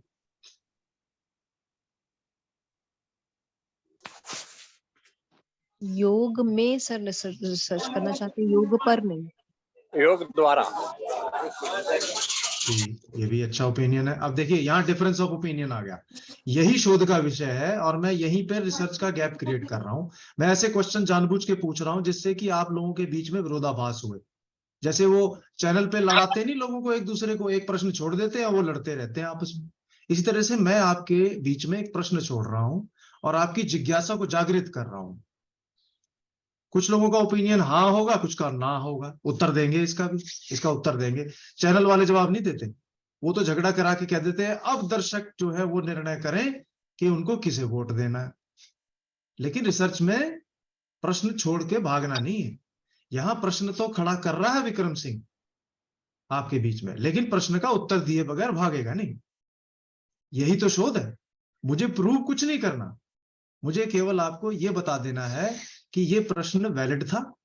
इसके बेस पे मैंने एक हाइपोथेसिस जनरेट की, उस हाइपोथेसिस के पीछे कुछ ना कुछ औचित्य था, और उस हाइपोथेसिस को या तो मैं रिजेक्ट करूंगा या मैं सिलेक्ट करूंगा, एक्सेप्ट करूंगा, और लास्ट में कंक्लूड करके रिकमेंडेशन दे दूंगा कि भाई साहब यदि आपको अधिक ज्ञान प्राप्त करना है कि कौन सा योग अच्छा है, तो आप इस पे थोड़ा सा और कार्य करिए। अपने अपने तरीके से कार्य करिए, और तरीके मैं आपको बता देता हूं, उसी को हम रिसर्च मेथोडोलॉजी कहते हैं, उसी को हम रिसर्च डिजाइन कह देते हैं।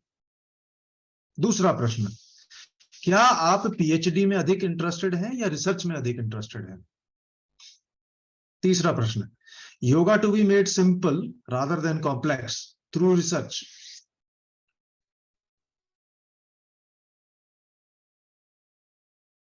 What is your opinion? Yes के शो है, योग को कॉम्प्लिकेटेड करना कतई नहीं है, कतई नहीं है, ये बात ध्यान रखिएगा। प्रोसीजर कॉम्प्लेक्स लग सकता है, लेकिन समाधान, कंक्लूजन सिंप्लीफाई कर देगा चीज को कि ये है और ये नहीं है। लेकिन मैं कंक्लूड करते समय बिल्कुल भी एम्फेटिकली किसी चीज को नहीं बोलूंगा, उसको मैं आगे के लिए आपको सोचने और उस पर रिसर्च करने के लिए रिकमेंडेशन देके छोड़ दूंगा, ताकि आपकी जिज्ञासा बनी रहे और उस पर काम चलता रहे, प्रोग्रेस ग्रोथ होती रहे। आज जितनी आपने कारें देखी हैं, आज हम बैटरी कार की तरफ बढ़ रहे हैं। पहले तो मारुति 800 होती थी तो लोग मुड़ मुड़ के देखते थे सड़क पे, उसके बाद वो हेलन मॉडल आता था, उसके बाद वो मारुति 800 आई, फिर वो एल्टो आई, एल्टो बिकनी बंद हो गई, अब तो नहीं बनती, उसके बाद स्टीलो आई, फिर वैगनार। ठीक है, कहां से आई वैगनार के बाद? अब वैगनार कोई लेता ही नहीं, अब वो लेते हैं स्विफ्ट डिजायर। स्विफ्ट डिजायर भी अब बिकनी बंद हो गई, अब लोग एर्टिगा लेने लगे। स्विफ्ट डिजायर अभी भी बिक रही है, लेकिन ब्रीजा, विटारा ये बिकने लगी। ये कहां से आया? ये सारा ये रिसर्च से ही तो आया। आज की डेट में सबसे ज्यादा पॉपुलर कौन सा योग है? चलिए बताइए, मैं आपसे प्रश्न पूछता हूँ।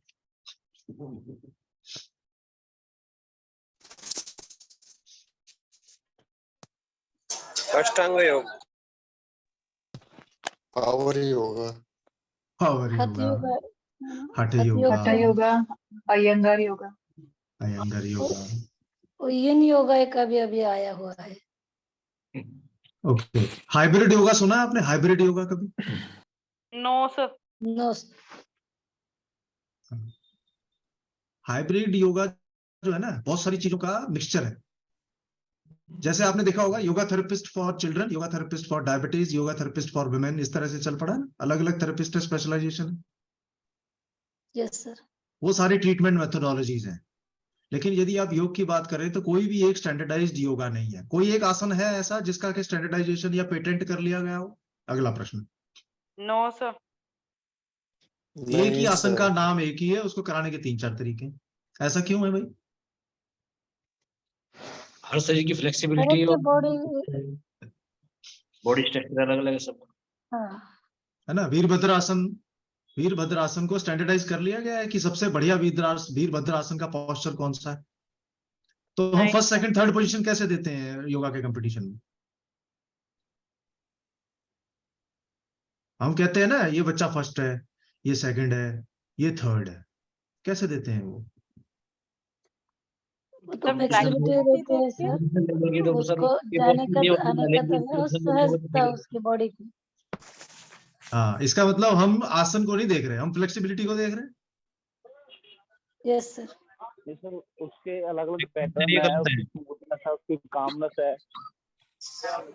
ये गलत है, क्योंकि फ्लेक्सिबिलिटी तो वो जो ये होता है ना, ये जो जिम इनके अंदर, योग के अंदर इतनी नहीं होती है सर। स्टेबिलिटी के ऊपर मार्क्स। हाँ ठीक है, ये अच्छा बताया। जैसे पंजाब से मक्खन एमके जी बोल रहे हैं, अमित जी बोल रहे हैं, 3-4-5 क्राइटेरिया बना रखे हैं हमने। एक तो बच्चे का बैलेंस अच्छा होना चाहिए, हाँ, उसकी कंसिस्टेंसी, उसका छोड़ना, उसका आसन को लेना, हाँ, फाइनल पोजीशन में उसको मेंटेन करना, बहुत बढ़िया बात है। तो हमने क्या कर रखा है, कोड ऑफ पॉइंट्स बना रखे हैं कि जो बच्चा इन कोड ऑफ पॉइंट्स में अच्छा होता है हम उसको फर्स्ट रैंक दे देते हैं, जो सेकंड रैंक पे आता है पॉइंट लेता है उसको हम सेकंड रैंक दे देते हैं, जिसके और उससे कम पॉइंट होते हैं हम उसको थर्ड रैंक दे देते हैं। So do you think this is a very good method of classifying people, giving them positions, कि तुम सबसे अच्छे योगी हो, तुम दूसरे दर्जे के योगी हो, तुम तीसरे दर्जे के हो, बाकी सारे फेल?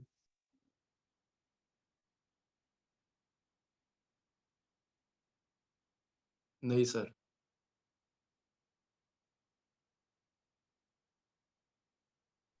इसका मतलब कोई ना कोई स्टैंडर्डाइज तरीका ऐसा होना चाहिए। तो क्वेश्चन एक बार दोबारा रिपीट कीजिए प्लीज। हाँ, क्वेश्चन मैंने ये पूछा, कंपटीशन ही नहीं होता है। योग में हम कंपटीशन कराते हैं आसनों का, ठीक है जी। आसनों में हम बच्चों को उनकी परफॉर्मेंस के आधार पे क्लासिफाई कर देते हैं। नंबर 1 का मतलब क्या है? तुम सबसे अच्छे योगी हो या तुम सबसे अच्छे आसन करते हो। क्या आसन कहना का। चाहेंगे?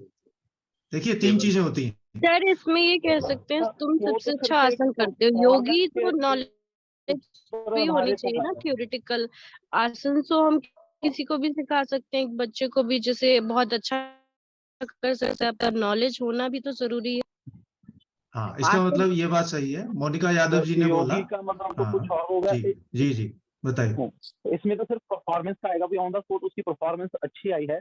हो सकता है जो पहले से अच्छी परफॉर्मेंस कर रहा होगा ऑन द स्पॉट उसकी परफॉर्मेंस थोड़ी गड़बड़ा जाए या उससे बेहतर ना हो पाए, या कोई ऐसा हो जो उसने थोड़ा टाइम पहले परफॉर्मेंस शुरू की हो और ऑन द स्पॉट अच्छी हो जाए। तो एक परफॉर्मेंस पे डिपेंड है। उसको अच्छा योगी नहीं कह सकते। हाँ, उसकी परफॉर्मेंस उस टाइम बहुत अच्छी थी जिस टाइम उसने मेडल लिया। एग्जैक्टली। और सर, इसका मैं मतलब और ऐड करना चाहूंगी हाँ, कि जैसे किसी की बॉडी फ्लेक्सिबल नहीं है, अब मान लीजिए मैं हूँ, मेरी बॉडी फ्लेक्सिबल नहीं है, मैं सारे आसन नहीं कर पा रही हूँ, लेकिन उनके बेनिफिट, उनके बारे में और वो कहाँ से आए, कैसे उत्पत्ति हुई, हर नॉलेज है मुझे थ्योरेटिकली, और मैं किसी को सिखा पा रही हूँ, समझा पा रही हूँ। तो इससे नहीं जज होगा कि मैं कर नहीं पा रही हूँ तो मुझे उसके बारे में नहीं पता, मैं अच्छी गुरु नहीं हूँ। अगर मैं उनको करवा पा रही हूँ तो ये भी तो चीज आती है ना सर, कि अगर आप नहीं कर पा रहे तो ये तो नहीं कहना चाहिए आप अच्छे गुरु नहीं है, योग्य नहीं है, आप फर्स्ट नहीं है, बेकार है। एग्जैक्टली। इसका मतलब क्या हुआ कि जब हम योग के आसनों को कंपटीशन का हिस्सा बनाते हैं तो साम दाम दंड भेद की प्रक्रिया का पालन करके एक व्यक्ति केवल मेडल जीतने पर फोकस रखता है। यानी कि उसके जो बेनिफिट्स है, वो माइंडफुल कहाँ हुई? फिर वो माइंडफुलनेस तो हुई नहीं ना। उसका फोकस कहाँ है कि मैं सबसे अच्छा करूं और प्रथम स्थान प्राप्त करूं। 100 बच्चों में 3 ही तो अच्छे हुए ना, बाकी 97 बच्चे तो इसका मतलब बेकार है। तो इट्स नॉट अ नहीं sir, selection process, it's a rejection process. नहीं जी, ये गलत है सर। Okay, very good. बताइए बताइए कैसे अमित जी? जैसे जब तक कोई सिस्टमेटिक नई पोजीशन में पोज में नहीं आएगा तब तक उसको रियलिटी उस आसन की जानकारी नहीं है। आसन की जानकारी है लेकिन वो कर नहीं पा रहा। कर नहीं पाता जी। यहाँ ये आसन करने के लिए एक सिस्टमेटिक पोजीशन होती है, फर्स्ट स्टेप पर कैसे जाएंगे, कैसे कहाँ पर रुकना है, कैसे क्या बेंडिंग होनी है, कैसे क्या होना है।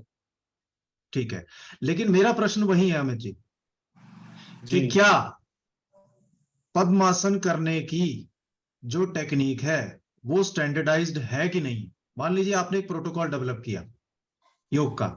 जी जी जनरली सारे प्रोटोकॉल में क्या होता है? हम प्रार्थना से शुरू करते हैं, उसके बाद हम सूक्ष्म व्यायाम कराते हैं, जी जी उसके बाद हम आसन कराते हैं, उसके जी बाद हम प्राणायाम कराते हैं, ध्यान जी करा के रिलैक्स करके क्लास छोड़ देते हैं। हमारा एक योगा प्रोटोकॉल है 21 जून वाला। जी। क्या वो स्टैंडर्डाइज्ड है? नो क्या वो सर, सही है? No sir. यही शोध का विषय है। सर क्योंकि जब इसमें तक हम सर आसन, जब तक हम किसी चीज को सिस्टमेटिक नहीं करेंगे। हाँ हाँ, अब आप सही आए। जी सिस्टमेटिक करने का मतलब होता है एक्सपेरिमेंट करना, उस पर रिसर्च करना और साइंटिफिकली उसे जी प्रूव करना। जी जी जी तो उसके लिए हम क्या करेंगे? एक पर्टिकुलर बायोमैकेनिकल एनालिसिस करेंगे सूर्य नमस्कार जी का। फॉर एग्जांपल जी सूर्य नमस्कार जी में जब हम सूर्य नमस्कार को धीरे करते हैं, माइंडफुली करते हैं, मंत्रों का उच्चारण करके करते हैं और श्वास प्रश्वास की प्रक्रिया पर ध्यान देकर करते हैं, तो जी सबसे ज्यादा बेनिफिट होता है। सबसे ज्यादा बेनिफिट तब होता है जब हम उसे माइंडफुली करते हैं। जी जी जी तो हमने सूर्य नमस्कार जो है 3 स्पीड में कराया। एक स्पीड हमने कराई हाई इंटेंसिटी, दूसरी मॉडरेट इंटेंसिटी, तीसरी स्लो इंटेंसिटी। ठीक है? और उसके बाद हमने ये देखा कि कौन सी इंटेंसिटी में किए गए सूर्य नमस्कार का प्रभाव सबसे अधिक पड़ता है। लेकिन ये प्रभाव किस पे पड़ेगा? जो सिस्टमेटिक करेगा जी। नहीं, किन वेरिएबल्स पे पड़ेगा? नंबर 1 फ्लेक्सिबिलिटी, जैसे अभी बताया जी। फ्लेक्सिबिलिटी को नापा जा सकता है क्या? Yes sir. सही बात है। Number 2 strength, yes sir. नापी जा सकती है। यस सर, कि ज्यादा देर तक अगर होल्ड कर ले रहा है एक आसन को तो नापी जा सकती है सर। तो ये तो हो गए फिजिकल फैक्टर्स। अब 2 फिजियोलॉजिकल फैक्टर्स बताइए। हार्ट रेट और सर रेस्पिरेशन इसमें रेट नापा सांस, जा सकता है। Yes sir. तो हमारे दो फिजिकल फैक्टर हो गए। No sir. बिल्कुल नापा जा सकता है। तो 2 फिजिकल फैक्टर हो गए, 2 फिजियोलॉजिकल फैक्टर हो गए, 2 साइकोलॉजिकल फैक्टर बताइए। सूर्य नमस्कार का effect on psychological factors. Sir जैसे हम ये कह सकते हैं क्या कि अगर कोई फिजिकली बहुत ज्यादा जैसे अंदर से एनर्जी जब भर जाती है तो हम एंगर के थ्रू उसको निकालते हैं, राइट। और फिर जब हम सूर्य नमस्कार करते हैं तो वो एनर्जी हम सूर्य नमस्कार के थ्रू निकालते हैं, तो एक साइकोलॉजिकली हम शांत रहते हैं और अपने आप को स्वाध्याय में घुसा पाते हैं, तो ये कह सकते हैं। बिल्कुल सही है। ये आपका सपोर्टिंग लिटरेचर बता रहा है और ये ऑलरेडी प्रोवन है, क्वालिटेटिवली प्रोवन है। लेकिन मैं क्या कर रहा हूं, मैं आरसीटी कर रहा हूं और मैंने 2 फिजिकल फैक्टर लिए। हाइट बढ़ी कि नहीं सूर्य नमस्कार करने से, बॉडी वेट रिड्यूस हुआ कि नहीं, ये फिजिकल फैक्टर हो गए। ठीक है। साइकोलॉजिकल फैक्टर्स में ये बोल सकते हैं कि जैसे कि जब हम आसन कर रहे हैं और स्पेशली जब सूर्य नमस्कार कर रहे हैं तो हम साइकोलॉजी में जैसे मोस्टली क्या होता है कि ज्यादातर प्रॉब्लम्स तभी अराइज होती हैं जब हमारा ईगो ओवर पावर कर रहा होता है, और इसकी स्पिरिचुअलिटी में भी बहुत बड़ी इंपॉर्टेंस है। तो हमारे लिए अगर कोई चीज डिफिकल्ट हो रही है तो हमें उसको होल्ड करना, आसन को होल्ड करना और अपने ब्रीदिंग के साथ में उसको करना, तो कहीं ना कहीं हम अपनी ईगो के साथ कॉन्फ्लिक्ट में उस समय है। हमारा ईगो बोल रहा है कि नहीं, आप रेस्ट के पोजीशन में आओ, अपने कंफर्ट के पोजीशन में आओ, कंफर्ट जोन में जाओ, और हम क्या कर रहे हैं कि हम उसको होल्ड करने का प्रयास कर रहे हैं। तो जैसे ही हम अपनी ईगो से जीतते हैं, साइकोलॉजिकली हमारा डोपामिन रिलीज होता है, हमें लगता है कि नहीं हम जीत गए ईगो से, तो हम अपनी लाइफ में भी जीत सकते हैं। ओके इसका मतलब क्या हुआ कि आप ईगो को प्रिडिक्ट कर रहे हैं by calculating the amount of dopamine which is released in the body. जी जी। तो मतलब ये कि ईगो को डायरेक्टली मेजर नहीं कर सकते। हाँ। Ego can be estimated on the basis of certain parameters and dopamine is one of them. मैं ये कहना चाह रहा हूं कि हम ऐसे वेरिएबल लें कि जो इंडिकेट करें कि हमारा ओवरऑल हेल्थ इंप्रूव हो गया। उसके अंदर क्या ले रहे हैं? मोटे मोटे variable, physical, physiological and psychological. Generally हम इसको साइकोफिजियोलॉजिकल भी कह देते हैं। जैसे मैंने बताया हार्ट रेट और रेस्पिरेशन रेट, हाइट और बॉडी वेट, या बॉडी वेट और वेस्ट हिप रेशियो, या body fat percentage, anthropometric variable आ गए। साइकोलॉजिकल में क्या हम अटेंशन स्पैन मेजर कर सकते हैं, रिएक्शन टू फ्रस्ट्रेशन मेजर कर सकते हैं, पर्सनालिटी मेजर कर सकते हैं। Yes sir. Yes sir. Yes sir. Reaction time, anticipation time, flicker fusion, spirituality, mindfulness. Yes sir. Yes sir. ये है योग का विषय, ये है योग में शोध का विषय।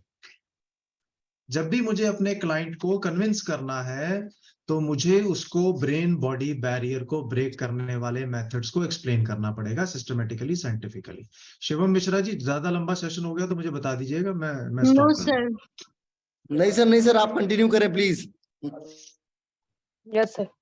बस 10 मिनट और लेंगे क्योंकि खाने का समय ज्यादा ना हो जाए। 10 बजे के बाद वैसे भी खाना खाना नहीं चाहिए, मैं भी योगी हूं। साइकोसोमेटिक या सोमेटोसाइकिक डिसऑर्डर्स, अनदर क्वेश्चन। जो बीमारियां होती हैं या जो डिसऑर्डर्स होते हैं वो साइकोसोमेटिक होते हैं या सोमेटोसाइकिक? इसको थोड़ा और एक्सप्लेन करके मैं हिंट देता हूं कि यदि हमारा हिपोकैम्पस ठीक से काम नहीं कर रहा है तो हमें शारीरिक रोग हो जाते हैं। दूसरी स्टेटमेंट, जब हमारा शरीर ठीक से कार्य नहीं करता है तो हमें मानसिक रोग हो जाते हैं। दोनों एक दूसरे के ऊपर डिपेंड है ना सर। साइकोसोमैटिक शरीर ठीक से नहीं काम करता तो मानसिक बीमार। लेकिन कोई भी जी। व्याधि मन से उत्पन्न होती है सर, मतलब मनोमय कोश से उत्पन्न होती है व्याधि। हाँ, ये जो स्मिता जी ने स्टेटमेंट दिया, दोनों तरह के स्कूल ऑफ थॉट एग्जिस्ट करते हैं। एज ए रिसर्चर मैं क्या करूंगा, मैं ऐसे स्कूल ऑफ थॉट को भी वहां प्रस्तुत करूंगा अपने शोध में जो ये कहता है कि बीमारियां माइंड से बॉडी में जाती हैं, और दूसरा स्कूल ऑफ थॉट कहता है बॉडी से माइंड में जाती है। कि यदि आपका शरीर निरोगी नहीं है, शरीर में ही रोग है, तो आपका मानसिक स्वास्थ्य भी स्वास्थ्य नहीं रह सकता। ये रियलिटी है जी। Yes sir. दोनों स्कूल ऑफ थॉट है जी। पहले अंडा है या मुर्गी वाली बात ही नहीं है यहाँ पे। हम तो केवल प्रस्तुत कर रहे हैं कि दो प्रकार के स्कूल ऑफ थॉट हैं, दो प्रकार के स्कॉलर्स आए हैं, और दोनों की बात सत्य है।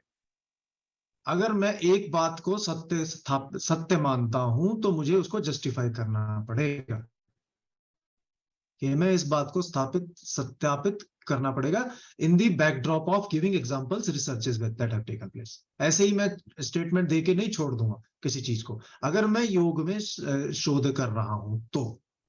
क्योंकि हमने शुरू की यम नियम आसन, पहले आसन है, प्राणायाम है। इसका मतलब क्या हुआ, अन्नमय, प्राणमय, मनोमय, उसके बाद ही तो आया ना विज्ञानमय और अन्नमय कोश। Try to understand. हमारे शरीर में 7 चक्र हैं, ईड़ा पिंगला 2 नाड़ी हैं, वात पित्त और कफ, पंचतत्व सिद्धांत, 7 चक्र, और अन्नमय से लेकर आनंदमय कोश। क्या इनके बीच में कोई संबंध है, कोई बताएगा?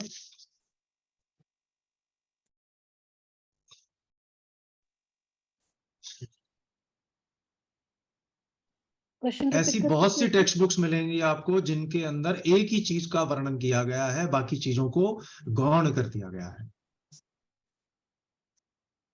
लेकिन इन सभी का आपस में संबंध है।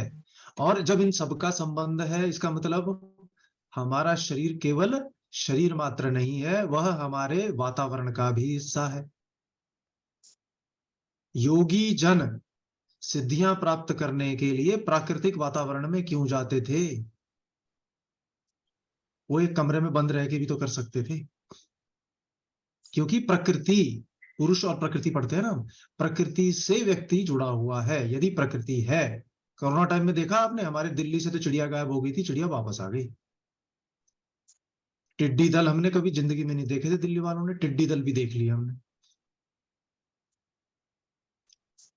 जब एक मछली के शरीर से छोड़ा हुआ पदार्थ पानी में मिलता है और वो पानी खेतों में चला जाता है और खेतों में फसल उगती है, उससे कोई इंसेक्टिसाइड पेस्टिसाइड नहीं है इसके अंदर, उस फसल से चिड़िया अपना घोंसला बनाती है, और चिड़िया जब बीट करती है तो वो मछली का खाना बन जाता है। ये एक इकोलॉजिकल साइकिल है।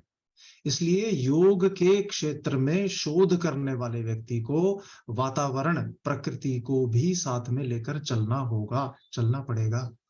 आज की डेट में प्रधानमंत्री कौशल विकास योजना के अंदर 3 लाइफ स्किल सबसे महत्वपूर्ण बताए गए हैं। Number 1 information technology, number 2 entrepreneurship, और नंबर 3 ग्रीन स्किल्स। साइंस ने तरक्की तो करी अंधाधुंध, लेकिन उसने हमारे वातावरण को नुकसान बहुत पहुंचाया है। दिल्ली में प्राणायाम और ये जितनी भी हमारी रेसेस हैं, ये सब कैंसिल हो जाती हैं। दिसंबर, जनवरी, फरवरी में और मार्च के अंदर आप किसी प्रकार का प्राणायाम दिल्ली की हवा में कर ही नहीं सकते।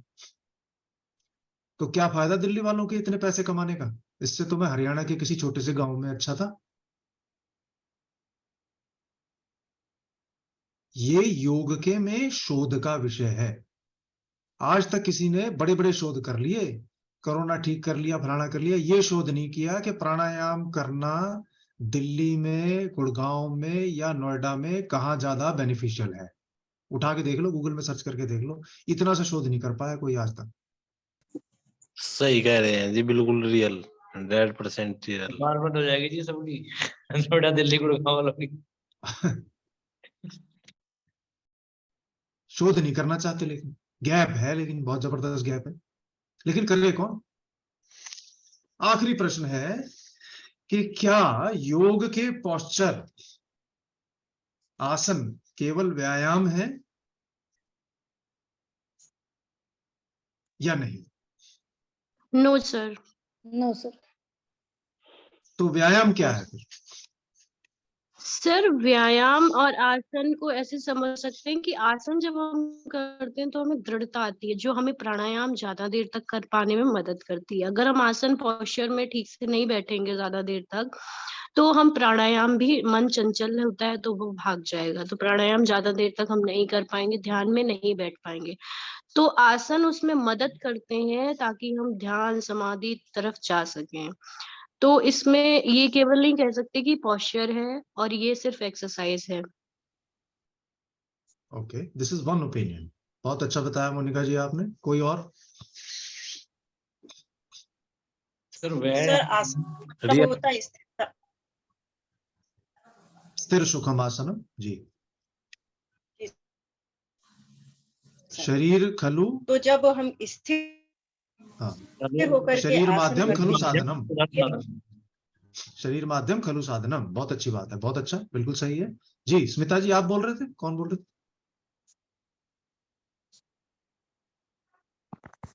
सर व्यायाम में रेपिटेशन होता है और आसनों में हम मतलब उसी पोस्चर को होल्ड करते हैं।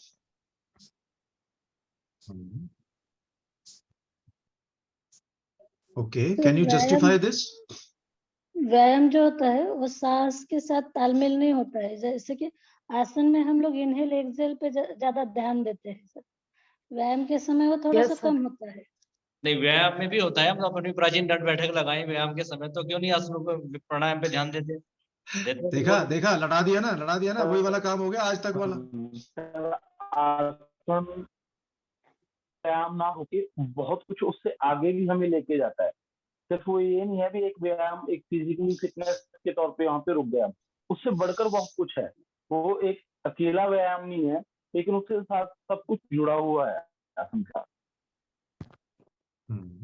Okay, this is a good opinion. मक्खन सिंह जी, मक्खन MK जी, बहुत अच्छा बोले आप जी। शिखा जी। सर इसमें मैं एक चीज और ऐड करना चाहूंगी, जी मोनिका जी, जी जी मोनिका जी बताइए। सर इसमें अगर हम बच्चों को योगा कराती हूँ, मैं छोटे छोटे बच्चे 2.5-3 साल के भी हैं उसमें, और 13-14 साल तक के हैं, तो जब मैंने कोशिश की उन्हें प्राणायाम कराने की तो वो लोग भाग गए, मतलब वो नहीं करना चाहते। लेकिन मैंने आसनों के थ्रू उन्हें प्राणायाम की, इनहेल करना है, होल्ड करना है, एक्सेल करना है, वो शुरू किया, तो अब वो इतना अच्छा उन्हें लगने लगा। तो इसलिए आसन को सिर्फ ये नहीं कह सकते कि आसन एक सिर्फ व्यायाम है, फिजिकली आपको करना है। तो इसमें ये, क्योंकि आपको बच्चों को सिखाना है, प्राणायाम तक लेके जाना है, उससे आगे धारणा ध्यान तक लेके जाना है। सर मैंने 2 साल के बच्चे को भी ध्यान करवाया, त्राटक करवाया है, मंत्र उच्चारण वो करने लगे सिर्फ आसनों की मदद से। तो आसन को सिर्फ व्यायाम तो नहीं सर मैं मानती हूँ, वो एक हेल्पफुल वही है, मतलब फर्स्ट स्टेप आसन ही होते हैं आज की डेट में। क्योंकि अगर आपको बच्चे को इन्वॉल्व करना है तो सर इसके बिना मुझे नहीं लगता प्राणायाम और उस तरफ जा सकते हैं आज के जीवन में।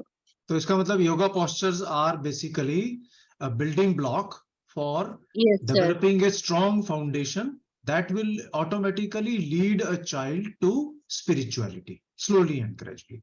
Yes sir, yes sir. Yes sir. व्यायाम में ऐसा होता है कि हमारा कहीं ना कहीं, जैसे आप जिम में व्यायाम जो करते हैं चीजें, तो बार बार रेपिटेशन कर रहे हैं, वहां पे ये भी इंटेंशन होता है कि बॉडी थके, पसीना निकले, ये सब उनका इंटेंशन होता है ट्रेनर्स का। लेकिन जब आसन करवाते हैं तो बिल्कुल इसका उल्टा, जैसे कि ये बोलते हैं कि पहला राउंड पसीने का निकल जाएगा तो आपको बंद कर देना है, और हमें उसमें सुख का आभास होना चाहिए, ना कि थकने का या डिफिकल्टी का आभास आसन में होना चाहिए। हाँ, तो ये जो स्टेटमेंट आपकी डेवलप हुई, ये जो थॉट प्रोसेस आपका डेवलप हुआ, चाहे वो मोनिका जी का हो, चाहे मक्खन जी का हो, चाहे योग गुरुकुल जी का हो, चाहे शिखा जी का हो, ये स्कूल ऑफ थॉट आपका over the period of time because of your knowledge and understanding हुआ, और उस नॉलेज और अंडरस्टैंडिंग को मोनिका यादव जी अप्लाई कर रही हैं बच्चों के ऊपर, तो वो हो गई एक्सपीरियंशियल लर्निंग। उसको उन्होंने प्रैक्टिस किया तो क्या हुआ, उनका एक प्रोसेस स्ट्रांग हो गया, एक बिलीफ जो है वो स्ट्रांग सिस्टम में एस्टेब्लिश हो गया, जिसको कि वो अपने शब्दों में बयान कर पा रही है। बहुत अच्छी बात है। तो एक रिसर्चर को एक्सपीरियंस करना है, अंडरस्टैंड करना है, अप्लाई भी करना है, और उसको फिर क्या होगा, रियलाइजेशन होगा कि हाँ भाई ये सही है और ये गलत है। उसके बाद वो उसे अप्लाई करेगा तो उसके अंदर चेंज नहीं आएगा, ट्रांसफॉर्मेशन आएगा। लेकिन वो ट्रांसफॉर्मेशन कहाँ से शुरू हुआ था और कहाँ जाके वो अब समाप्त हो रहा है। लेकिन जब आप इस पे रिसर्च करेंगे ना, तो आपको ये पता लगेगा धीरे धीरे कि योग के आसनों में प्रतियोगिता करने का औचित्य क्या था। यदि योगा के पोस्चर आध्यात्मिक हैं तो वो स्पोर्ट्स कैसे बन गया, क्योंकि स्पोर्ट्स की डेफिनेशन क्या है। चलिए अब मैं आपसे पूछता हूं, what is sports? Yoga is sports, right? Asanas are sports, yoga postures are sports, ये तो सब मानते हैं। तो हम व्यायाम से उसे अलग कैसे कर पाएंगे? अगर यदि योग के आसन खेल हैं तो व्यायाम अलग कैसे हुआ उससे? व्यायाम करके भी तो हम स्पोर्ट्स के लिए परफॉर्मेंस की तैयारी करते हैं। इसी तरह से हम योग के पोस्चर्स को भी बार बार रिपीट करके उनको साधते हैं और एक खेल में, प्रतियोगिता में भाग कर लेने के लिए अपने आप को तैयार करते हैं। तो दोनों में क्या फर्क हुआ? Did you get my point? I hope I am clear.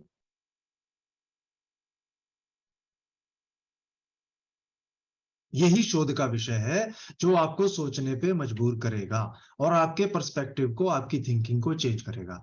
मैं ये नहीं कह रहा कि आप सीधे पीएचडी करो, मैं ये कह रहा हूं आप ग्रेजुएशन में। जी जी बताइए।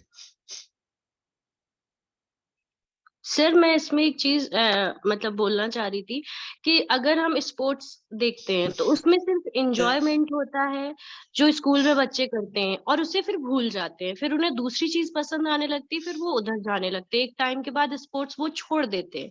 जैसे 6, 7, 8 तक खेला, ग्रेजुएशन तक खेल लेंगे, फिर इंटर मतलब उसके बाद पीजी करेंगे, फिर वो भूल जाते हैं। इंजॉयमेंट के टाइम तक उन्होंने किया, स्कूलिंग तक किया, लेकिन अगर उनका उसमें करियर नहीं बन पा रहा है, उन्हें पैसे नहीं अर्न कर पा रहे हैं, तो वो उसको छोड़ के फील्ड चेंज करके वो बोरिंग सा जॉब करने लगते हैं और वो उसे भूल जाते हैं। लेकिन अगर आप आसन करते हैं और इसको, इस योगा वाली चीज को, तो आपके अंदर बिल्ड होता है, आप उसको फिर भूल नहीं पाते, आप उसे छोड़ नहीं पाते, आप उसमें एक्सपर्ट बनते चले जाते हैं।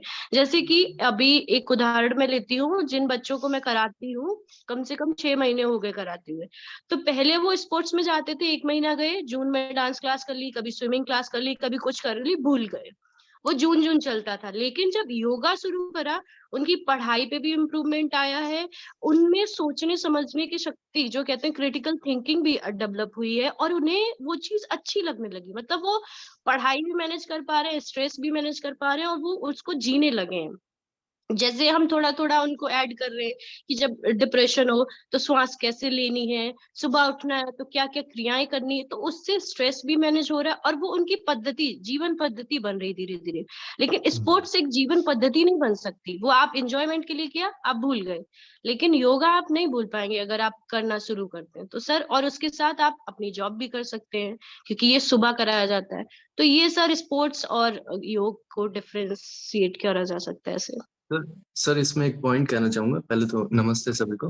मेरा पॉइंट ये रहेगा कि मैं खुद भी स्पोर्ट्स से जुड़ा हुआ रहा हूँ, बास्केटबॉल का। तो बचपन से खेलता है, स्कूल, कॉलेज, और फिर कॉलेज के बाद में भी सीनियर लेवल के भी होते हैं। अब उसमें मेरी जॉब लगे या ना लगे वो अलग बात है, पर एक टीम गेम है बास्केटबॉल, तो कहीं ना कहीं हम सबको जोड़ के रखता है। और मेट्रो सिटीज में जैसा आप देखेंगे कि कई सारे लोग हैं वो इवनिंग में क्रिकेट खेलने जाते हैं। बिजनेसमैन या जो शॉप ओनर्स भी है, उन सबके ग्रुप रहते हैं तो क्रिकेट तो खेलने जाते हैं।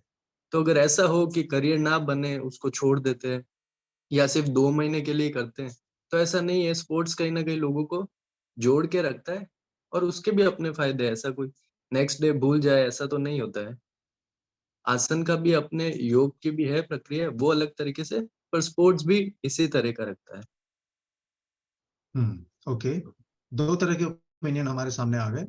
कोई और अपना ओपिनियन देना चाहेगा? पर सर इसमें ये भी मैं कह सकती हूँ कि ये 1 पॉइंट लोग होते हैं जो अपने स्पोर्ट्स को लेके चलते हैं। जनरली मैंने जो देखे हैं, मेरे गांव के कुछ लोग हैं जो शहरों में बस गए, पहले वो खेलते थे वो चीजें, लेकिन फिर धीरे धीरे वो भूल जाते हैं, उनको उतना टाइम। लेकिन योग ऐसी चीज है जो आप सुबह बैठेंगे तो आप अगर हैबिट में है तो आप कहीं भी हो एक भी दिन मिस नहीं करेंगे, लेकिन स्पोर्ट्स एक दिन मिस हो सकता है। मोनिका जी ऐसी बात नहीं है कि योग वाले मिस नहीं कर सकते। मैं खुद गुरुकुल से पढ़ा हूँ और ये समझो कि 9-10 साल तक डेली ऐसा कोई दिन ही नहीं गया जिस दिन हमने योग ना किया हो। लेकिन जैसे जैसे और आगे बढ़ते हमने बहुत सालों तक मिस किया। ऐसा बिल्कुल भी नहीं है कि आपकी माइंड पे ये फर्क पड़ता है, ऐसा नहीं है, आपकी सोच पे डिपेंड करता है सब। ऐसा बिल्कुल भी नहीं है कि आप योग अगर एक बार स्टार्ट करते नहीं छोड़ सकते। ऐसे ऐसे हमारे बहुत सारे क्लाइंट हैं, कई बार शुरू करते हैं, कई कई साल तक लगातार करते हैं, फिर 1-2 साल बीच में नहीं करते, फिर शरीर में कुछ गड़बड़ होती है, फिर दोबारा कहते हैं सर आ जाओ। तो ऐसा तो नहीं है कि योग नहीं छोड़ सकते, ये सब संभव है जीवन में, ऐसा कुछ भी नहीं है। जी मकरंद जी। लेकिन इसमें ये चीज और भी है ना कि पेरेंट्स स्पोर्ट्स छुड़वा देते हैं कुछ बच्चों को। जो मैं पढ़ाती हूँ, मेरे देखा है कि किसी को टेबल टेनिस पसंद है, लेकिन उसकी या तो अवेलेबिलिटी नहीं है या फिर उतना नहीं हो पाता, छुड़वा देते हैं। लेकिन योगा में पेरेंट्स भी सपोर्ट करते हैं, तो ये मुझे थोड़ा सा अच्छा लगता है वो इसलिए। तो उनका पर्सनल ओपिनियन हो जाता है, सपोर्ट वो करना है ही नहीं नहीं, करना। द्वंद्व है ही नहीं। लेकिन ऐसा नहीं है कि योग वाले नहीं छोड़ सकते, जो एक बार योगा स्टार्ट करते वो नहीं छोड़ते। हमने बहुत सारे लोग देखे हैं ऐसे कि योग में बहुत अच्छे आसन उनके रहे हैं, फिर आसन छोड़ दिए, प्राणायाम उन्होंने छोड़ दिए। ऐसा बिल्कुल भी नहीं है कि वो नहीं छोड़ सकते, ऐसा मतलब मेरा कहने का अर्थ ये था जो मन से करेगा, जिसने एक बार अपना लिया। मेरा ये मतलब नहीं था जो बेमन से कर रहा है 2 महीने 3 महीने के लिए। शायद हमें गुरुजी को टाइम मैं देना कुछ चाहिए, बोलना चाहती हूँ। उनकी बातों में ज्यादा बिजी हो रहे हैं। हाँ ओके, बहुत अच्छा है। देखिए ये जो डिस्कशन होते हैं ना, ये बड़े इंपॉर्टेंट होते हैं हमारे लिए, क्योंकि यहाँ समय की थोड़ी हमारे पास कमी है, इसलिए मैं इंटरवीन कर रहा हूँ। अदरवाइज हम जब ऑफलाइन प्रोग्राम करते हैं ना, तो सबसे पहले हम कुछ ग्राउंड रूल्स डेवलप करते हैं कि हम सब एक दूसरे की रिस्पेक्ट करेंगे, सबका ओपिनियन हम लेंगे, और उसके बाद हम क्या करते हैं, ग्रुप प्रेजेंटेशंस करवाते हैं, इन्हीं हॉट टॉपिक के ऊपर डिस्कशन कराते हैं। बट यहाँ मैं, क्योंकि समय की कमी है, मकरंद जी आप कुछ कहना चाह रहे हैं, आपने हैंड रेज किया। स्पोर्ट का जो व्यायाम पद्धति है उसमें अवेयरनेस और प्राण धारणा नहीं रहते, वो योगा में रहते, अवेयरनेस और प्राण धारणा। प्राण धारणा एक शब्द है, बहुत पावरफुल वर्ड है मकरंद जी, थैंक यू वेरी मच। इसी तरह से मोनिका मैडम का एक ओपिनियन है, बाकी लोगों का भी अपना अपना एक ओपिनियन है। अब मैं ये कहना चाहता हूं कि ये सारे ओपिनियन ठीक हैं, गलत कुछ भी नहीं है, लेकिन योग में जब हम शोध करते हैं तो अपने ओपिनियन को दूसरे पे थोप नहीं सकते। किसी पर्टिकुलर रिसर्च या प्राण धारणा का जो विषय है, जैसे मकरंद जी ने बताया, वो विषय कहां से आया, उसका क्या अर्थ है। एक तो अर्थ वो होता है जो जिस व्यक्ति ने इस टर्म को इन्वेंट किया, उसने प्राण धारणा को डिफाइन किया। दूसरा, प्राण धारणा मैंने बाकी लोगों से पूछा कि आप प्राण धारणा से क्या समझते हैं, उनका ओपिनियन भी मैंने उसमें डाला। देखिए ध्यान रखिएगा, स्वामी विवेकानंद जी के गुरु जी का क्या नाम था?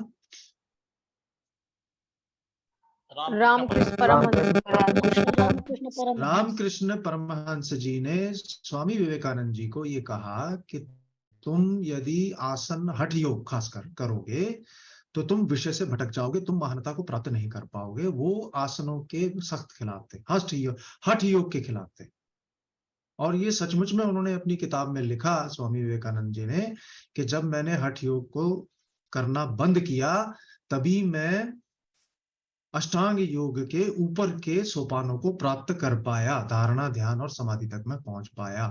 कारण ये है कि उससे प्राप्त होने वाली जो शक्तियां हमारे शरीर में आ जाती हैं, उससे अहंकार आ जाता है। केवल आसन प्राणायाम या व्यायाम कर लेने से जो शक्तियों की सिद्धियों की प्राप्ति होती है, व्यक्ति उसी में उलझ के रह जाता है और आगे की शक्तियों को प्राप्त करने की इच्छा खो बैठता है। अगर मैं अपनी इस स्टेटमेंट को जस्टिफाई करना चाहूं कि योग केवल पॉस्चर्स नहीं है, योग केवल प्रदर्शन का विषय नहीं है, ये कंपटीशन का भी विषय नहीं है, जबकि खेल के अंदर जो सर्वश्रेष्ठ है उसी को प्राथमिकता दी जाती है। 200 में से जो गोल्ड मेडल लेकर आता है उसी को हाईएस्ट खिलाड़ी माना जाता है, उसी को अर्जुन अवार्ड, उसी को द्रोणाचार्य अवार्ड दिया जाता है। बाकी के सब जो हैं वो खिलाड़ी तो हैं, लेकिन अच्छे खिलाड़ी नहीं है। योग के अंदर आप अच्छे योगी हैं क्योंकि आप अच्छा आसन कर सकते हैं, आप अच्छा व्यायाम करके, अपनी फ्लेक्सिबिलिटी डेवलप करके, न्यूरोमस्कुलर कोऑर्डिनेशन डेवलप करके एक अच्छे प्रदर्शक बन सकते हैं, योग के आसनों का डेमोन्स्ट्रेशन कर सकते हैं। ये बुरा नहीं है, परंतु यह अपने आप में समग्र भी नहीं है, क्योंकि यह केवल एक भूमि, एक फाउंडेशन प्रदान करता है। योग के अंदर तो बहुत आगे तक जाना रहता है। इसलिए लोगों का अपना अपना ओपिनियन है। इस ओपिनियन को मैं हाईलाइट करने के लिए कि जनता इसके बारे में क्या विचार रखती है, कुछ 4 या 5 प्रश्न बनाऊंगा और उनके ओपिनियन को मैं परसेंटेज के रूप में ग्राफिकल फॉर्म के अंदर प्रेजेंट कर दूंगा। एज ए शोधकर्ता मेरा केवल यही विचार रहेगा। यदि मैं किसी फिलोसोफर से पूछूंगा तो वो कुछ और बोलेगा, यदि कोई योग में मेडल विनर होगा तो उसका विचार कुछ और होगा। जैसे अभी हमारे बीच में बास्केटबॉल के खिलाड़ी थे, उनका विचार कुछ और होगा।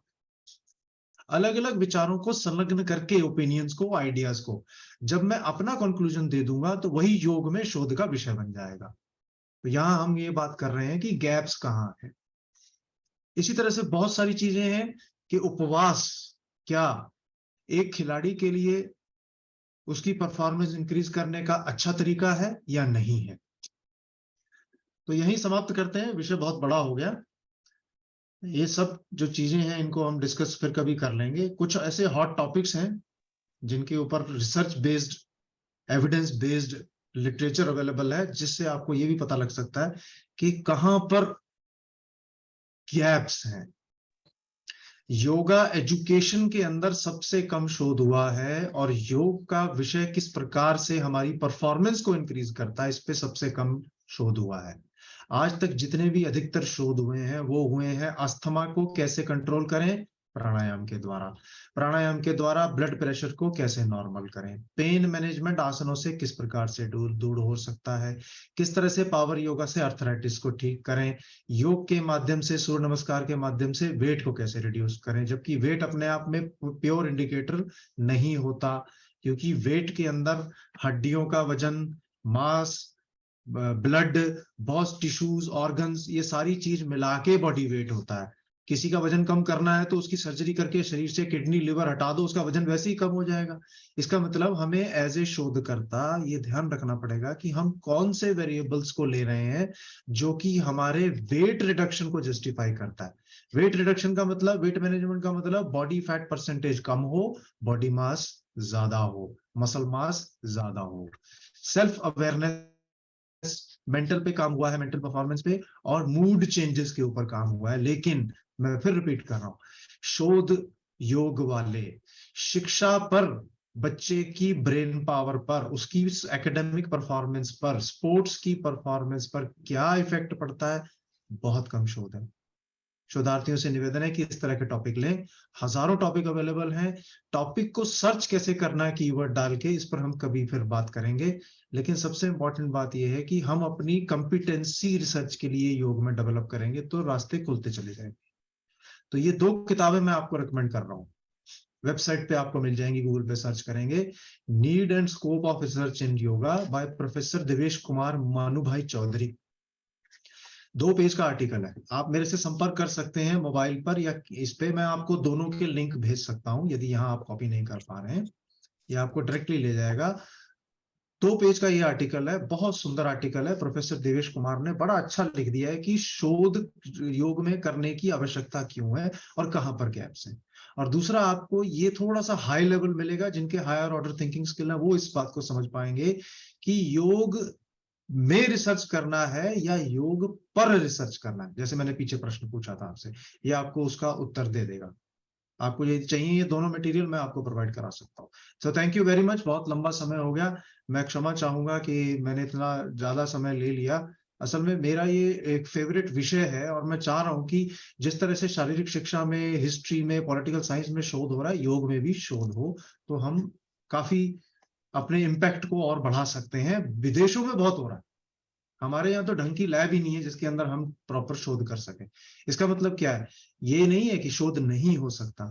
एक टीचर क्लासरूम प्रॉब्लम को सॉल्व करने के लिए जैसे बच्चों को मोनिका यादव जी शोध कराती हैं, योग कराती हैं, तो आपके पास यदि आप दिव्यांग जनों पर शोध करें, प्रेग्नेंट वुमेन पे शोध करें, बच्चे जो है वो चंचल क्यों है, उनका कैसे हिप्पोकैम्पस हम डेवलप कर सकते हैं, कैसे उनकी बॉडी के अंदर प्रॉपर हार्मोन्स रिलीज हो सकते हैं, उसका एक मॉडल डेवलप करें, उसे स्टैंडर्डाइज करें, इंप्लीमेंट करें, और उसके बाद उसका अप्रूवल लेने के बाद आप फर्दर उसे एज ए इंटरवेंशन इंप्लीमेंट करिए और फिर अपना एक मॉडल प्रपोज कर दीजिए कि यदि शारीरिक शिक्षा और योग शिक्षा का कॉम्बिनेशन करके एक मॉडल मैं प्रस्तुत कर रही हूं, यदि इसे स्कूलों में इंप्लीमेंट किया जाए 8 से 13 वर्ष के बच्चों में, तो बच्चों की बौद्धिक क्षमता भी बढ़ेगी और एकेडमिक परफॉर्मेंस भी बढ़ेगी।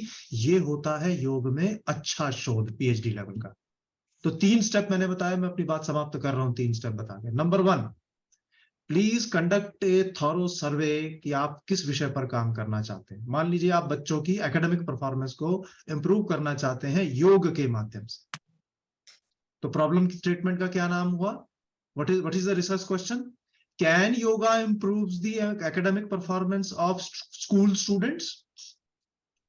उसके बेस पर टाइटल क्या हो गया? Effect of yoga on academic performance of school children. Hypothesis क्या होगी?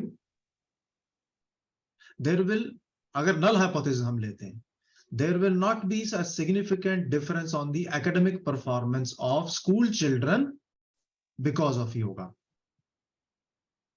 इसको करने के अलग अलग तरीके हैं, उसी हिसाब से सैंपलिंग होती है, उसी हिसाब से रिसर्च डिजाइन बनता है।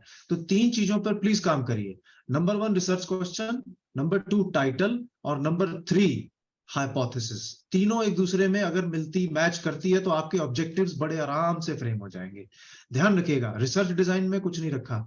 रिसर्च डिजाइन जो है वो कन्वीनियंट सैंपलिंग पर भी बन जाएगा शुरू में आपका।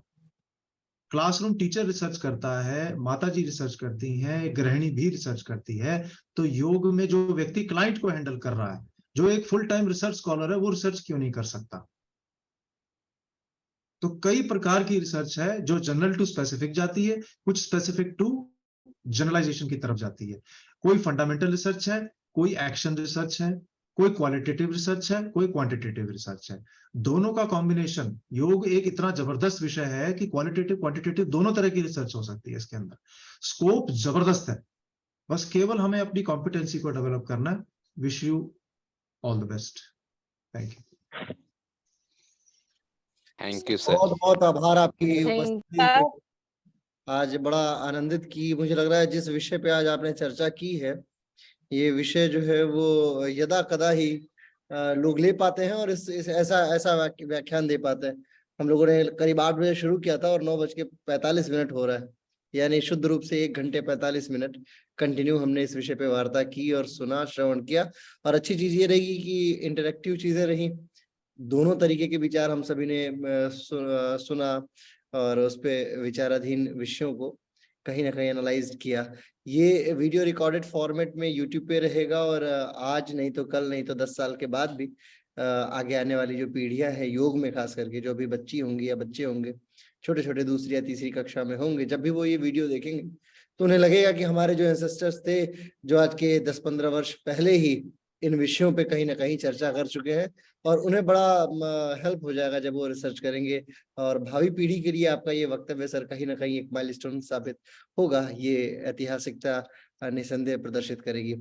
बाकी सभी लोगों का आभार जिन लोगों ने आज बहुत तन्मयता से सर को सुना, क्योंकि बहुत मैं देखता हूँ बहुत कम लोगों को आप लोग बहुत तन्मयता से सुन पाते हैं, और कंटिन्यू 40-50 लोग अगर बने रहे लेक्चर में, तो इसका मतलब कहीं ना कहीं सर की जो गरिमा है, आपने उनका बड़ा ध्यान रखा। गुरुदेव बहुत बहुत आभार। कभी अगर अवसर प्राप्त हुआ तो निसंदेह मैं आपके दर्शन करने आऊंगा। अभी थोड़े से कार्य अवधि के कारण से मैं अभी बिहार क्षेत्र में आया हुआ हूँ, कल वापस उत्तर प्रदेश बनारस, और फिर 2-4 दिन में मुझे वियतनाम जाना पड़ेगा। तो मैं कोशिश करूंगा कि आपके दर्शनार्थ आऊं कभी ना कभी, और एक बार हम लोग व्यक्तिगत मुलाकात करें, कुछ विषयों पे चर्चा जरूर करें। बहुत बहुत आभार। Thank you so much. Thank you all for your patient listening. धन्यवाद। और शिवम मिश्रा जी, आपने सर को हमारे बीच में लेके आए, हम सबको मौका दिया सर को सुनने के लिए, आपका भी बहुत बहुत आभार। सर का तो है ही, इन्होंने अपनी ज्ञान की वर्षा हम सब पे की। आप भी धन्यवाद के पात्र हैं सर को हमारे बीच में लाने के लिए, आपका भी बहुत आभार। Thank you all, thank you.